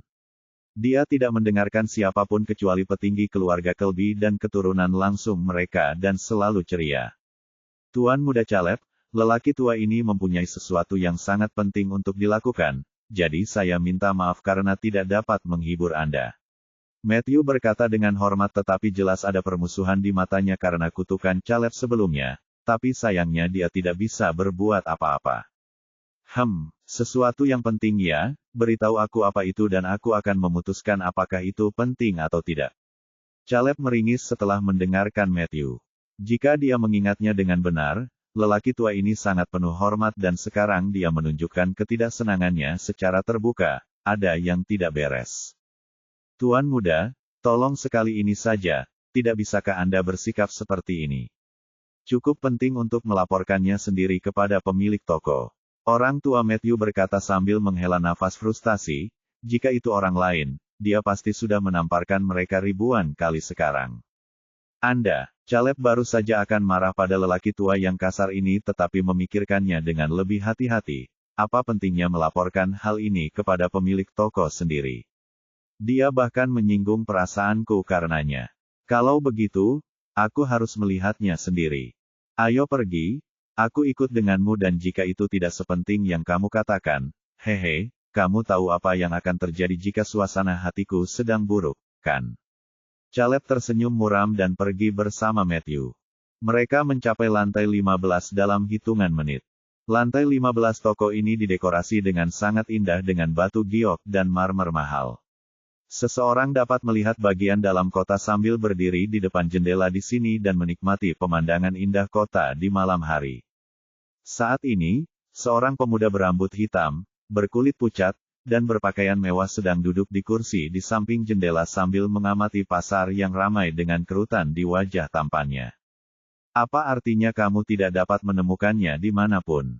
Apakah dia hantu? Apakah kamu mencari di setiap area di wilayah luar? Pria muda itu berbicara dengan lembut tetapi jelas ada kemarahan dalam suaranya, dia tidak kehilangan ketenangannya. Ya, Tuan Muda, aku bahkan mencari di daerah kumuh tetapi hanya ada rakyat jelata yang tinggal di sana. Tampaknya setelah orang, hantu hitam, itu merampok toko gendut itu, dia meninggalkan kota. Dia mungkin takut tertangkap dan melarikan diri setelahnya. Ada sesosok tubuh yang sedang berlutut di depan pemuda itu. Ia mengenakan armor ringan seluruh tubuh berwarna hitam, tidak ada yang bisa melihat sosoknya dengan jelas dengan armor itu dan topeng rubah hitam ada di wajahnya. Orang hanya bisa melihat mata coklatnya melalui lubang mata topeng itu. Dari suaranya yang indah hingga ekstrim dan enak didengar, itu adalah suara seorang gadis muda. Rubah hitam, aku tidak marah karena kamu, hanya saja sayang sekali aku tidak bisa mendapatkan pion baru dan yang paling penting menemukan rahasia si hantu hitam itu. Kata pemuda itu dengan kecewa. Seseorang dapat melihat keserakahan yang sangat besar ketika dia berbicara tentang rahasia hantu hitam di matanya. Siapapun yang dapat membuka perbendaharaan bintang 1 dalam hitungan menit pasti memiliki rahasia misterius dalam dirinya dan dia hanya menginginkan rahasia itu sejak awal.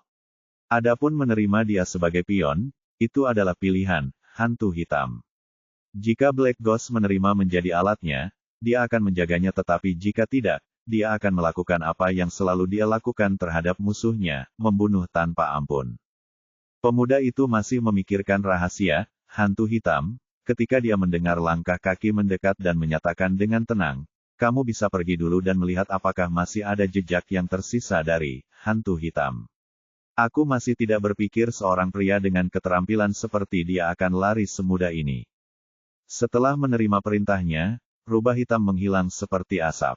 Tuan Muda Asher, Caleb ada di sini untuk mengunjungi Anda bersama Matthew tua. Suara nyaring Caleb bergema di ruangan yang sunyi itu. Nama pemuda ini adalah Asher Kelby, putra tertua dari kepala keluarga Kelby saat ini dan mungkin kepala keluarga Kelby berikutnya. Dia dikenal sebagai seorang jenius budidaya karena dia telah membuka gerbang ketiga alam gerbang Ki. Dia cerdas, tenang, dan kejam. Itu sebabnya dia adalah pemilik toko dari toko terbesar keluarga Kelby. Dia tidak mengampuni musuh-musuhnya bahkan jika mereka hanya manusia biasa. Dia akan membunuh mereka hanya untuk menyingkirkan masalah di masa depan. Masuk, kata Asher dengan nada netral. Tuan Muda, orang tua ini ingin melaporkan sesuatu yang mendesak. Ucap Caleb sambil menunjuk Mayu di sampingnya sambil tersenyum. Dia tidak sombong seperti sebelumnya bahkan dia takut pada Tuan Muda yang kejam ini. Bicaralah. Seolah tak tertarik dengan kedua pengunjungnya, Asher masih melihat keluar jendela. Orang tua ini menyapa pemilik toko muda.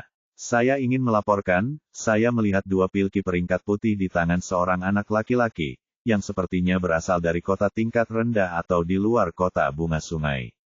Matthew masing-masing mengulangi semua yang terjadi dia tidak berani menyembunyikan apapun dari Asher. Anak itu terlalu tajam dan pada akhirnya aku gagal. Dia menyelesaikan laporannya tetapi dia melewatkan bagian di mana dia menginginkan pil itu untuk dirinya sendiri. Di mana dia sekarang? Asher berbalik dan menatap mata lelaki tua itu tanpa ragu. Ada kilatan keserakahan di matanya seperti saat dia berbicara tentang hantu hitam. Pil peringkat putih jarang ditemukan di kota Bintang 2. Kebanyakan dari mereka berada di tangan penguasa kota dan bahkan alkemis kelas putih berada di rumah tuan kota, dan S memiliki 2 di antaranya, bahkan dia tidak mengetahuinya sekarang. Bahkan Caleb dibuat bingung dengan pertemuan lelaki tua Matthew. Jika aku memiliki pil peringkat putih itu, aku bisa mencapai peringkat putih lebih cepat. Caleb dengan rakus berpikir tapi dia tidak bisa berbuat apa-apa. Sekarang Asher tahu tentang pil peringkat putih itu, dia bisa melupakannya begitu saja karena Caleb tahu dia tidak akan bisa mendapatkan satu pun dari pil itu. Saat Matius memberitahu Asher tentang benda-benda itu menjadi miliknya. Setelah berurusan dengannya, aku langsung berlari menemui pemilik toko muda itu untuk melapor, kata Matthew kepada Asher dengan hormat. Caleb membawa orang tua ini dan 2 orang pengawalku. Aku memerlukan pil itu secepatnya. Kalau kalian tidak bisa mendapatkan pil itu, kalian berdua harus menghilang juga. Terlebih lagi, pastikan tidak ada yang tahu tentang pil itu kecuali kita bertiga, apakah itu jelas? Asher memperingatkan mereka dengan dingin saat matanya menjadi dingin dan memancarkan niat membunuh yang kuat terhadap Caleb dan Matthew. Ya, kami akan mendapatkan pil itu apapun yang terjadi. Ucap keduanya secara bersamaan. Tetesan keringat mengucur di kedua wajah mereka dan punggung mereka juga basah oleh keringat dingin. Bagaimana aku bisa terlibat dalam masalah ini? Caleb mengutuk kesialannya. Bab 18. S segera meninggalkan toko Kelby dan langsung menuju toko pakaian terdekat. Dia tahu pil ini tidak normal, dan lelaki tua itu sangat menginginkannya. Namun setelah mengetahui bahwa S tidak mudah untuk dihadapi, dia pasti akan melaporkannya kepada atasannya, dan membalas dendam kepada S karena menghalangi jalannya. Jika dia tidak bisa mendapatkan pilnya, dia juga tidak akan membiarkan S meminumnya. Dugaan S benar, jika Matthew berhasil, dia akan meninggalkan kota. Karena kedua pil itu bernilai hampir 100.000 koin ruby dan dia bisa mendapatkan harga tinggi di lelang manapun di Star City 1 dan hidup bahagia dengan kekayaan sebanyak itu. Namun sayangnya, S menghalangi Matthew dan dia bukan seorang kultivator, jadi dia hanya bisa menipu S agar memberitahu Asher tentang pil untuk membalas dendam. S membeli jubah baru dari toko pakaian dan menggantinya. Dia baru saja keluar dari toko ketika dia melihat Pak Tua Matthew bersama 3 orang lainnya di sampingnya. Mereka jelas sedang mencari S. Kedua pria jangkung dan berotot itu adalah pengawal pribadi Asher dan Caleb juga merajuk di antara mereka. S merasakan firasat berbahaya dari kedua pria itu dan buru-buru berbalik untuk melarikan diri dengan tenang. Kecuali mata Matthew yang seperti elang dan dia mengenali S bahkan dengan jubah barunya. Bagaimana dia bisa melupakan bajingan yang mencuri pilnya ini? Lihat orang yang mengenakan jubah biru dan topi panjang itu. Itu dia. Cepat kejar dia dan lari. Teriak Matthew waspada. Kambing tua ini. S mengutuk Matthew tua saat dia berlari melewati kerumunan. S tidak punya pilihan selain menggunakan gerakan diam sekarang. Ini siang hari dan kemampuan sembunyi-sembunyinya tidak akan bekerja seperti di malam hari. Karena itu, dia hanya bisa mengandalkan langkah diam. Setelah menggunakan gerakan diam, dia menjadi seperti angin sepoi-sepoi dan menghilang di antara kerumunan. Kemana perginya anak itu? Caleb berteriak kesal sambil terus mencari S. Saya tidak tahu apakah dia terlalu cepat. Salah satu penjaga Asher mengatakan bahwa dia adalah seorang kultivator gerbang kedua dan yang terkuat di grup. Apa maksudmu terlalu cepat? Apa maksudmu anak itu lebih kuat darimu? Bentak Caleb dengan marah, nyawanya dipertaruhkan. Jika mereka tidak dapat menemukan S, dia tidak berani memikirkan konsekuensi membuat Asher tidak bahagia. Aku khawatir, iya, dia lebih kuat dari kita. Aku tahu setelah melihat kecepatannya. Penjaga kedua menjawab dengan frustasi, mereka juga tidak ingin membuat Asher kesal. Kalau begitu, apa yang harus kita lakukan? Yang paling takut dari mereka semua adalah Matthew yang paling ingin melihat S putus asa. Tapi sekarang setelah melihatnya melarikan diri seperti angin, Matthew mulai menyesali keputusannya memberitahu Asher dan membawa malapetaka pada dirinya sendiri. Ayo kita cari di seluruh tempat jika kita tidak dapat menemukannya, kita mati. Bentak Caleb dengan panik dan mereka semua mulai mencari seperti anjing gila. S berhenti berlari di sebuah gang, dia terengah-engah. Dia telah menggunakan langkah diam dalam waktu yang cukup lama untuk melarikan diri dari pesta lelaki tua itu. Aku belum selesai denganmu, kambing tua. Tunggu saja, akan kutunjukkan padamu seberapa dalam kuburan itu sebenarnya. S sedang sibuk mengutuk Pak Tua Matthew ketika tiba-tiba panel hitam transparan muncul dan bersinar di depan matanya. S mendengar suara manis sistem sebelum dia dapat memahami apa yang terjadi. Garis bawah. Misi baru telah dikeluarkan. Panel misi. Martabat pencuri yang terhormat, seseorang mencoba mencuri dari pencuri dan ini tidak dapat diterima. Akibatnya, tuan rumah harus menunjukkan kepada pencuri tercela itu siapa pencuri sebenarnya. Tuan rumah harus mengosongkan seluruh perbendaharaan keluarga Kelby. Kehormatan seorang pencuri ada di tangan Anda, tuan rumah. Hadiah berdasarkan kinerja tuan rumah. Misi pekerjaan akan diberikan segera setelah tuan rumah menyelesaikan misi ini. Waktu tersisa, 2 tahun. Hukuman kegagalan misi, sistem akan menemukan host lain dengan martabat pencuri. Garis bawah. Apa misi lain dan siapa keluarga Kelby ini? Bukankah orang-orang dari toko Kelby itu juga? S menggerutu dan memasang ekspresi serius di wajahnya. S tidak menyangka akan mendapatkan misi seperti ini dan misi ini sepertinya tidak sesederhana misi sebelumnya. Dia bisa mengetahuinya hanya dari batas waktu 2 tahun penuh. Bahkan misi merampok toko Billy hanya memberinya waktu 7 hari. Martabat pencuri ya, kurasa kamu benar. Akulah pencuri di sini namun mereka ingin merampokku. S merenung sambil tertawa getir. Yah, pertama-tama aku harus melarikan diri dari pasar ini dari keempat preman itu. Lalu aku bisa mencari tahu tentang keluarga Kelby ini. Saya punya waktu 2 tahun jadi saya harap itu tidak akan terlalu sulit. S menyemangati dirinya sendiri. Saat S menunggu untuk memulihkan kinya yang terkuras, dia dengan cepat mengeluarkan botol pil merah dari sakunya. Botol pil inilah yang menjadi alasan utama terjadinya semua kejadian ini. Dia membuka tutup botol merah dan mengendusnya seperti Matthew. Saat aroma pil memasuki lubang hidung S, dia mendengar suara sistem di kepalanya. Pil kelas terendah terdeteksi, dapat diubah menjadi 10 EXP. Label kecil berwarna hitam muncul di atas pil di dalam botol. Apa? S bahkan tidak terkejut dengan misi kedua namun ini benar-benar memberinya kejutan yang sangat besar. S selalu khawatir bagaimana dia bisa mendapatkan EXP dan SP tanpa melakukan misi tapi dia tidak bisa menemukan caranya. Tidak peduli seberapa banyak dia bertanya pada sistem tidak akan memberitahunya. Sekarang tiba-tiba S melihat pemberitahuan mendadak ini sehingga dia terdiam. Sistem kenapa kamu tidak memberitahuku bahwa aku bisa menyembunyikan pil menjadi poin pengalaman sebelumnya? Aku bisa saja mengubah pil yang baru saja aku jual menjadi poin pengalaman. S cukup kesal dengan sistem berhati hitam ini. Pil-pil itu adalah pil sampah yang tidak bisa diubah menjadi EXP. Sistem menjawab tanpa emosi seolah tidak peduli dengan kemarahan S. Apa maksudmu dengan pil sampah? Ya ampun, itu adalah pil kelas setengah putih.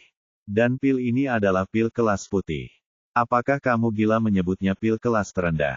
S ingin mengumpat pada sistem saat ini tetapi menahan diri. Itu salahnya karena tidak memeriksa semuanya secara menyeluruh. S memakan pil acak sebelumnya tetapi itu tidak berhasil padanya dan setelah itu hanya berpikir bahwa karena dia berkultivasi dengan ki surgawi dia tidak dapat menggunakan pil normal ini. Tapi dia tidak pernah berpikir bahwa ada pil peringkat putih dalam jarahannya, apalagi dia bisa mengubahnya menjadi poin pengalaman EXP. Dari mana Fatih mendapatkan pil-pil ini? S sangat bingung dengan hal ini. Bahkan di bagian dalam pun, pil ini bisa membawa malapetaka bagi siapapun yang memilikinya jika tidak memiliki latar belakang seperti S. Namun, pemilik toko biasa di wilayah luar memiliki 2 di antaranya, itu agak mengejutkan. S tidak tahu bahwa Billy menemukan pil tersebut terkubur di dinding rumahnya. Bahkan dia terkejut tentang hal ini dan dalam kegembiraannya, dia mengubah seluruh rumah menjadi puing-puing, tetapi dia tidak menemukan botol pil lagi. Adapun bagaimana mereka sampai di sana bahkan Billy tidak tahu. Dia berencana untuk menyuap pil ini kepada beberapa keluarga di wilayah dalam dan memasuki wilayah dalam tetapi sayangnya hal itu pada akhirnya menguntungkan S. Jika pil peringkat putih bisa diubah menjadi EXP, bukankah ini berarti pil kelas atas juga bisa diubah menjadi EXP? S merenung dan menjadi sangat bersemangat. Dia akhirnya menemukan cara untuk mendapatkan EXP tanpa melakukan misi. Karena kedua pil ini dapat diubah menjadi 20 EXP maka konversikan saja. Tua serakah itu sangat menginginkannya, maka mari kita beri dia pil kelas putih. S bergumam sinis dan menyusun rencana jahat untuk memberi pelajaran kecil pada badut tua itu. Konversi selesai. 20 EXP telah ditambahkan ke statusmu. EXP, 70/1000. Saat SEXP meningkat, dia bisa merasakan ki surgawinya pulih dengan cepat. Kedua botol pil merah itu sekarang kosong dan pil di dalamnya berubah menjadi debu, diubah menjadi EXP. Sekarang waktunya memberi pelajaran pada orang tua bodoh itu. S menyeringai jahat. Setelah selesai dengan persiapan kejutannya, S kembali menatap Matthew dan langsung menatap mereka. Keempat orang itu masih mencarinya seperti anjing gila. S dengan cepat meletakkan kedua botol berwarna merah itu di tengah jalan dengan hati-hati. S berteriak sekuat tenaga, "Ya Tuhan, seseorang meninggalkan pil putih di tengah jalan." Setelah berteriak dia mengaktifkan gerakan diamnya dan berlari menuju hotel tempat dia menginap. Dia harus melarikan diri sekarang atau dia tidak akan mendapat kesempatan lagi untuk melarikan diri tanpa diketahui. Suara S menggelegar seperti guntur, bahkan dari jarak 1 mil pun orang bisa mendengarnya dengan jelas. Ketika pil kelas putih berbunyi, seluruh pasar menjadi sunyi. Pak Tua Matthew pun mendengar suara S dan matanya terfokus pada dua botol merah di tengah jalan. Sama seperti dia, Caleb dan semua orang yang hadir juga menatap kedua botol berwarna merah itu. Caleb berteriak keras sebelum ada yang bisa mengambil botolnya, "Semuanya, kedua pil kelas putih itu milik keluarga Kelbiku. Pil itu dicuri pagi ini oleh pencuri kecil dan kami sudah mencarinya sepanjang hari. Kalau ada yang tidak percayalah, Anda semua dipersilakan untuk mengonfirmasi kepada Tuan Muda Asher bahwa itu adalah pilnya." Seperti yang diharapkan, ketika semua orang mendengar nama keluarga Kelby, mereka berhenti bergerak, tetapi ketika mereka mendengar Tuan Muda Asher, wajah mereka menjadi pucat. Mereka tahu orang seperti apa Asher itu, orang yang sangat kejam. Jika pil itu benar-benar miliknya, tidak ada gunanya mempertaruhkan nyawa hanya demi pil itu. Bab 19. Melihat semua orang berhenti, Caleb mengangguk puas. Dia harus menggunakan nama Asher atau pil itu akan menyebabkan perkelahian berdarah besar. Orang mungkin tidak mengenalnya tapi mereka tahu siapa Asher sebenarnya. "Haha, Anda bercanda Tuan Muda Caleb, bagaimana kami bisa mengambil barang-barang Tuan Muda Asher? Saya mengucapkan selamat kepada Anda karena telah menemukan barang-barang Tuan Muda Asher. Sampaikan salam perpisahan saya." Seseorang yang mengetahui dengan cepat mengenali Caleb dan menyimpulkan bahwa itu benar-benar pil Asher dan segera melarikan diri dari tempat kejadian. "Ya, bagaimana mungkin kami bisa mengambil barang-barang Tuan Asher? Kami juga mengucapkan selamat kepada Tuan Muda Asher karena telah menemukan pil itu. Selamat tinggal." Semua orang mulai mengucapkan beberapa patah kata saat mereka buru-buru melarikan diri. S pun melihat kejadian ini dari kejauhan dan wajahnya menjadi gelap. Tuan Muda Asher ini juga berasal dari keluarga Kelby dan sepertinya mereka tidak mudah untuk dihadapi. Misi ini tidak akan semudah yang kukira. Dia menghilang di tengah keributan. Bahasa Indonesia, garis bawah. Setelah melihat semua orang melarikan diri seperti lalat, Caleb bergerak menuju botol merah dengan tangan di belakang punggungnya. Ia menjadi sombong lagi dan santai setelah melihat tidak ada seorang pun yang berani mengganggu dia, dan tidak berebut pil putih.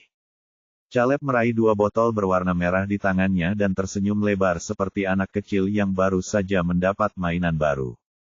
"Pak Tua Matthew, apakah kamu menemukan tikus kecil itu?" Caleb bertanya pada Matthew tentang S sambil tersenyum lebar. "Tidak, aku khawatir bocah nakal itu berlari terlalu cepat. Dia pasti memilih untuk meninggalkan pil ini dan melarikan diri dengan selamat." Pak Tua Matthew berkata dia juga berseri-seri karena bahagia. "Bocah nakal, coba lihat apakah kamu berani sombong lagi di depan orang tuamu, haha." Dia akhirnya mendapatkan balas dendamnya.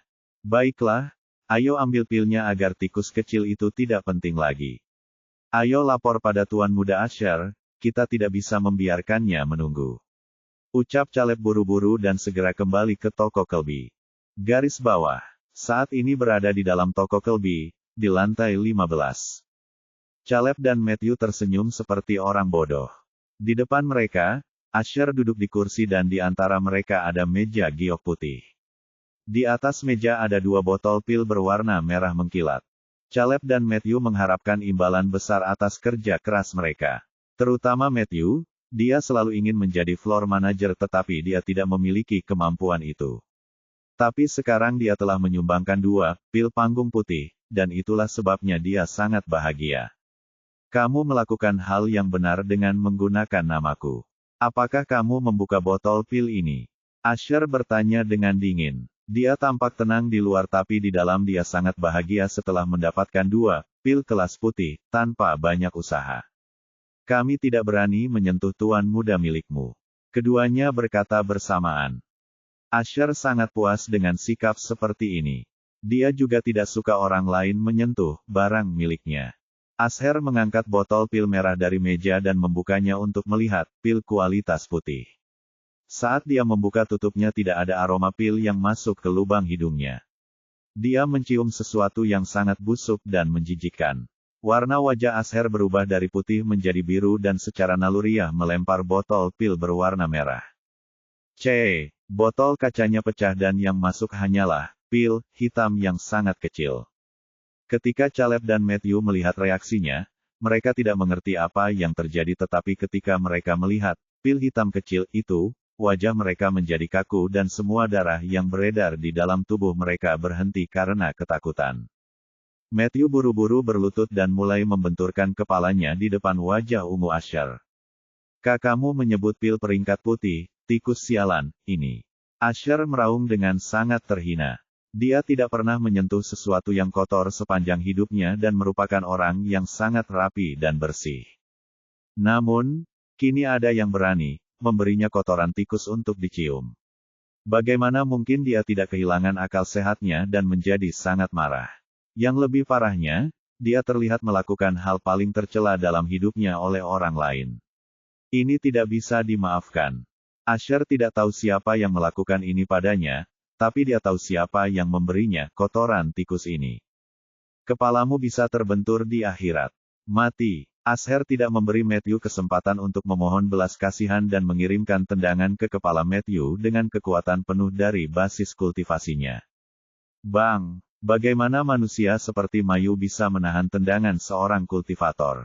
Kepalanya meledak seperti semangka dan mati karena keserakahannya. Saat Caleb melihat kepala Matthew menjadi pasta daging, dia hampir muntah. Namun dia menahannya karena iblis kini sedang menatapnya dengan dingin. Dia langsung berlutut dengan wajah pucat. Aku ingin 500 pil setengah tingkat putih bulan ini. Jika kamu tidak dapat menyelesaikannya maka kamu dapat bergabung dengan orang tua ini di dunia bawah. Jika terjadi sesuatu di sini, bocorkan sedikit saja. Ingatlah aku tidak menyiksa seseorang untuk waktu yang lama. Sekarang enyahlah.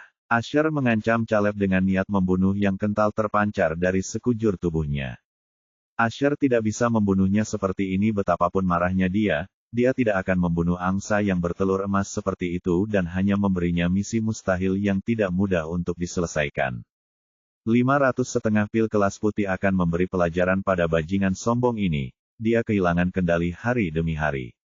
Itu akan mengikatnya. Itulah pemikiran Asher yang sebenarnya. Ya, terima kasih telah menunjukkan belas kasihan tuan muda, aku tidak akan mengecewakanmu lagi. Melihat mata dingin Asher yang tajam, Caleb tidak punya pilihan selain menyerah. Hidupnya lebih penting daripada harga dirinya dan ini adalah kesalahannya sejak awal. Aku seharusnya memeriksa pil-pil itu. Kotoran. Dia akan mempekerjakanku sampai mati. Caleb mengutuk Asher dalam hatinya saat melarikan diri dari lantai 15. Dia harus segera mulai bekerja jika tidak ingin berakhir seperti Matthew. Setelah mengusir Caleb, Asher melihat botol pil merah terakhir di atas meja. Kemarahannya mencapai tingkat yang baru dan membentak, rubah hitam. Ya, tuan muda, rubah hitam tampak seperti hantu. Kamu melihatnya kan? Asher marah tapi dia tidak membentaknya seperti Caleb. Ya, rubah hitam menganggukkan kepalanya. Tidak ada yang bisa melihat wajahnya tapi di matanya yang seperti rubah kuning, kilatan aneh muncul. Asher menjadi semakin marah, tetapi dia adalah bawahan terbaiknya dan dia tidak bisa menghukumnya begitu saja karena ini bukan salahnya. Aku ingin bajingan itu hidup, apapun risikonya. Temukan dia untukku dan bawa dia ke sini, aku ingin dia tahu konsekuensi bermain api, perintah Asher dengan dingin sambil menggemeretakkan giginya karena marah. Asher sangat membenci bajingan yang bahkan tidak dia kenal itu. Lagi pula, jika bukan karena dia bagaimana mungkin tuan muda keluarga Kelby yang mulia seperti dia harus mencium kotoran tikus. Dia tidak dapat menemukan kedamaian sampai dia menyiksa bajingan kotor itu. Saya akan pergi sekarang dan menyelidikinya untuk Anda, tuan muda, kata rubah hitam sambil menghilang lagi. Namun kali ini suaranya sudah tidak lagi tanpa emosi, ada sedikit nada kegembiraan di dalamnya, meski dalam kemarahan Asher tidak menyadarinya. Garis bawah.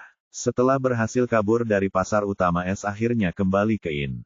Dia menyeret tubuhnya yang kelelahan ke kamarnya dan melemparkan dirinya ke tempat tidur empuk. Itu adalah hari yang gila. Ya, saya mendapat misi dan misi yang sulit. Tapi aku sangat ingin melihat wajah tuan muda Asher itu ketika dia membuka botol pil itu dan melihat, hadiah spesial, milikku dan bukan pil kelas putih itu, haha. Orang tua bodoh itu juga akan dihukum olehnya, lagi pula dialah yang memberitahu orang Asher itu tentang pil itu. S tertawa sambil merenungkan hadiah spesial yang dikirimkannya. Tapi S tidak tahu bahwa Matthew sudah mati dan Asher saat ini sedang berlumuran darah untuknya. Jika dia tahu orang seperti apa Asher, dia tidak akan sesantai ini sekarang. Besok aku harus mencari informasi tentang keluarga Kelby ini dan menyusun rencanaku dengan matang. S hanya bergumam ketika mendengar ketukan pelan di pintu. Derajat-derajat, Tuan, saya di sini untuk mengantarkan makan malam Anda. Suara lembut namun menawan terdengar di ruangan itu. S tidak terlalu memikirkannya dan hendak membuka pintu ketika dia tiba-tiba berhenti karena dia merasakan perasaan aneh bahwa ada sesuatu yang terjadi di sini. Dia ingat betul suara asisten kemarin, yang memberinya koin ruby sebagai tip. Dia juga mengantarkan sarapanku pagi ini. Lalu kenapa dia tidak ada di sini sekarang? Apakah mereka menggantikannya? Otak S mulai bekerja dengan kecepatan penuh. Dia merasakan firasat buruk dari perasaan jiwanya dan peringatan dari perasaan jiwa itu tidak bisa dianggap enteng. Dia akan menggunakan indera surgawinya ketika pintu terkunci. Diklik, terbuka tanpa kunci. Pintu perlahan mulai terbuka. S tahu musuh telah menyerbu kamarnya karena kecerobohannya yang berlangsung sukses demi sukses dan dia lengah. Sekarang dia harus membayar harganya. Bab 20. Melihat pintu terbuka, S dengan cepat melompat ke sudut ruangan tempat pedangnya berada. Dengan cepat ia meraih kedua pedang itu dan bersiap melawan musuh besar yang menyerbu kamarnya. Namun, setelah beberapa detik tidak terjadi ledakan atau kekuatan besar keluar dari pintu yang terbuka. Apakah mereka menungguku untuk mengambil langkah pertama? Pikir S dengan serius. S memilih untuk melompat keluar jendela dan melarikan diri dalam kegelapan. Dia yakin bisa lolos tanpa cedera sedikitpun. Namun, dia menghentikan gerakannya karena mendengar langkah kaki dari pintu yang terbuka dan hanya ada satu orang. Sesosok tubuh anggun memasuki ruangan S. Hanya dengan melihat sosok seperti ini, orang bisa tahu kalau dia adalah seorang wanita. Tingginya 1,8 meter dan mengenakan kipau hitam dengan belahan pendek yang memperlihatkan kakinya yang panjang dan seputih salju.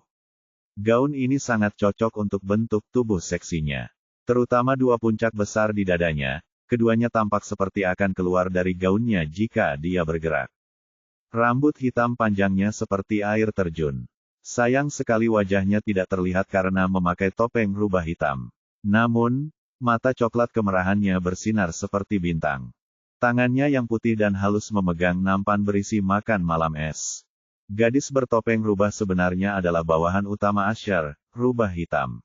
Namun, dia tidak mengenakan baju besinya dan ini menunjukkan sifat seksinya. Jika Asher melihatnya sekarang, dia akan bingung karena dia sendiri belum pernah melihat rubah hitam seperti ini sebelumnya. Rubah hitam sebenarnya adalah hadiah, atau sekadar budak yang diberikan kepada Asher oleh ibunya. Ibunya berasal dari keluarga Grand, keluarga peringkat kedua di wilayah dalam. Itu sebabnya posisi Asher tinggi di keluarga Kelby dan tidak ada yang berani mengganggunya, ditambah lagi dia sendiri berbakat. Ketika dia menerima rubah hitam, bertahun-tahun yang lalu, dia mengenakan baju besi hitam dan topeng rubah ada di wajahnya. Dia seperti boneka tanpa emosi. Ibu Asher baru saja memberitahunya, jangan pernah mencoba melepas topengnya, jadi dia tidak pernah terlalu mempedulikannya. Karena ibunya berbakat dan bisa menyelesaikan pekerjaannya, dan itu yang terpenting. Bahasa Indonesia, garis bawah. Rubah hitam dengan anggun memasuki kamar es sambil memegang nampan berisi makanan di tangan putih susunya dan menutup pintu dengan antusiasme yang tak terlihat. Dia meletakkan nampan di atas meja kayu dan duduk di salah satu dari dua kursi di sekeliling meja. Kamu sebaiknya makan dulu, nanti dingin. Suaranya bagaikan angin hangat di musim dingin, sangat merdu di telinga. Es terperangah dengan perkembangan mendadak ini dan dengan tercengang menyaksikan wanita bertopeng rubah ini. Dia hampir melepaskan pedangnya setelah mendengar suaranya yang indah. Ada semacam kekuatan menyihir yang tercampur di dalamnya dan Es mengira dia bukanlah musuh. Tapi dia dengan cepat sadar karena perasaan jiwanya dan yang paling penting bahwa topeng rubah hitam memberikan perasaan suram pada perasaan jiwanya. Kamu, siapa kamu sebenarnya dan apa yang kamu inginkan? Es mengarahkan ujung pedangnya ke topengnya. Dia berbahaya. Kilatan kejutan melintas di matanya setelah melihat Es tidak terpengaruh oleh skill pikirannya. Kamu boleh makan dulu baru kita bicara. Rubah hitam berkata dengan wajar seolah itu adalah kamarnya sendiri dan kali ini tidak menggunakan keahliannya lagi. Katakan saja apa yang kamu mau dan pergi, jangan paksa tanganku. Ancam Es. Aku tahu hantu hitam yang terkenal di wilayah luar tidak mudah untuk dihadapi. Oleh karena itu, aku di sini bukan untuk berkelahi denganmu. Aku di sini hanya untuk membentuk kemitraan yang setara. Black Fox menyatakan dengan jujur sambil meletakkan tangannya di bawah dagunya. Getaran menjalari tubuh Es setelah mendengar nama, hantu hitam, dan hatinya menjadi dingin. Bagaimana dia bisa mengetahuinya? Ini adalah satu-satunya pertanyaan yang ada di benaknya saat ini. Es sangat yakin untuk menyembunyikan dan membersihkan jejaknya dengan hati-hati. Tapi gadis bertopeng ini mengeksposnya 2 hari setelah memasuki wilayah dalam. Ini merupakan pukulan besar bagi harga dirinya.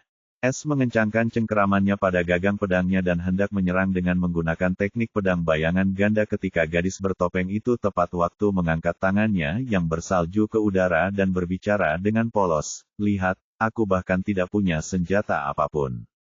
Kamu bukankah, tidak akan menyerang gadis tidak berbahaya sepertiku kan? Dan jangan khawatir rahasiamu aman bersamaku hanya aku yang mengetahuinya." Ketika Es mendengar ini dia memaksa dirinya untuk tenang dan sedikit melonggarkan cengkeramannya pada gagang pedangnya, tapi dia tidak melepaskan pedangnya. Saya tidak tahu apa yang Anda bicarakan dan saya belum pernah mendengar nama ini sebelumnya. Es dengan tenang membalas tetapi jantungnya berdebar kencang. Ae tidak tahu bagaimana gadis ini sampai pada kesimpulan ini, tapi dia tidak memiliki bukti apapun bahwa dia adalah Black Ghost. Bahkan jika keadaan memburuk, dia yakin dengan kemampuan melarikan diri. Dia tidak melarikan diri sampai sekarang dan masih berbicara dengannya karena dia tidak merasakan niat jahat atau niat tersembunyi dari fluktuasi jiwanya. Hihihi, kamu menyembunyikan jejakmu dengan cukup baik bahkan aku tidak menemukan informasi apapun tentangmu terlebih dahulu, dan kamu bahkan menyelinap ke wilayah dalam tanpa memberitahu siapapun. Harus kuakui aku cukup terkesan dengan kemampuanmu. Tapi kamu menghasilkan keuntungan besar, kesalahan dan itu adalah kamu menjual barang rampasanmu ke Kelby Shop. Artinya kamu pergi ke toko orang yang sama yang sedang menyelidikimu. Dia terkikik sambil menunjukkan kesalahan Es. Saya tidak mengerti. Es menghela nafas dalam-dalam dan menghentikan aksinya. Dia bisa merasakan gadis ini punya bukti kuat tentang dirinya. Selain itu, dia tidak memiliki permusuhan terhadapnya sehingga dia memintanya untuk menjelaskan dirinya dengan jelas. Es cukup bingung sekarang, meskipun dia pergi ke Kelby Shop, ini tidak berarti apa-apa karena begitu banyak orang yang membuat kesepakatan seperti dia setiap hari. Seperti ini ketika kamu mencuri dari si gendut itu, Asher sudah membuntutimu. Dia adalah orang yang sangat rakus dan ambisius ketika dia mendengar kamu membuka perbendaharaan bintang 1 tanpa memberitahu siapapun dan bahkan menonaktifkan susunan ilusi. Dia memahami bahwa kamu memiliki semacam harta karun atau keterampilan rahasia dan menginginkan keterampilan itu untuk dirinya sendiri. Itu sebabnya dia memerintahkanku untuk mencarimu. Tapi kamu terlalu pandai menyembunyikan jejakmu dan bahkan aku yang pandai menemukan orang tidak dapat menemukan jejaknya kamu. Tapi aku akan menyelidiki apa yang kamu curi dari toko si gendut itu. Rubah hitam dan cekikikan seperti anak kecil yang baru saja memecahkan misteri besar. Jadi maksudmu, kamu sampai pada kesimpulan ini berdasarkan jumlah pil yang aku rampas dari Billy. Tidak, bukan ini. Aku sudah memakan salah satu pil itu sebelumnya. Jadi jumlahnya tidak sama. Mungkinkah itu sifat pilnya? S sangat cerdas dan langsung menemukan banyak celah dalam penjelasannya dan ternyata, itu tidak cukup untuk mengungkapkan bahwa dia adalah Black Ghost. Kamu benar, itu bukan soal jumlah pil dan bukan sifatnya, tapi... Mata rubah hitam berkedip secara misterius sebelum dia melanjutkan, bisakah kamu menjelaskan identitasmu sebagai S. White? Siapa yang seharusnya berada di daerah kumuh luar sekarang tapi bagaimana caranya? Bisakah dia berada di wilayah dalam tanpa ada yang mengetahuinya? Dia menembakkan pertanyaan pada S seperti anak panah. Mendesah. S mengeluh, apa yang membuatmu berpikir, orang biasa bisa menjadi Black Ghost? S meletakkan kedua pedangnya dan duduk di hadapan rubah hitam, dan mulai makan. Dia menyerah sepenuhnya di hadapan wanita bertopeng ini. Jika dia benar-benar ingin menyakitinya atau menginginkan rahasianya, dia hanya perlu memberitahu Asher bahwa dia ada di sini dan bahkan tidak perlu memberitahunya bahwa dia adalah hantu hitam. Asher akan datang ke sini dengan pasukan karena dia sangat membenci S setelah apa yang dilakukan S. Kurasa karena hanya gubuk kecilmu di daerah kumuh yang kosong. Saat aku bertanya di sekitar lingkunganmu, mereka bilang aneh selama sebulan kamu selalu tinggal di dalam gubuk dan tidak pergi bekerja juga. Adik perempuanmu menghilang secara misterius sebulan yang lalu, dan setelah kamu juga. Pertama, menurutku kamu hanyalah seorang anak menyedihkan yang sedang mencari saudara perempuannya yang hilang dan tidak menaruh banyak perhatian padamu. Tapi setelah apa yang kamu lakukan pada Asher hari ini dan Caleb menggambarkan penampilanmu, aku langsung menghubungkan titik-titiknya dan di sini aku mengunjungimu dengan ramah.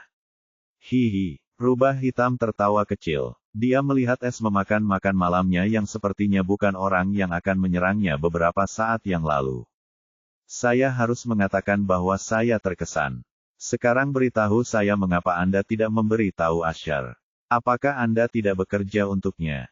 Tanya S sambil melanjutkan makannya. Dia diam-diam menyerap saat dia berbicara dan indera jiwanya hanya terkunci pada rubah hitam. Jika dia merasakan sedikit permusuhan darinya, dia akan lari. Aku bekerja untuknya sampai aku menemukanmu pagi ini dan akhirnya melihat secercah harapan. Mata rubah hitam berbinar bahagia saat menatap wajah tampan S. Apa maksudmu, secercah harapan? AC bingung. Aku selalu ingin menjadi pencuri sepertimu. Mata coklat rubah yang mirip rubah mulai bersinar seperti bintang. Apa? S hampir tersedak makanannya ketika mendengar perkataannya. Apa kamu gila? Gaun gaya Cina.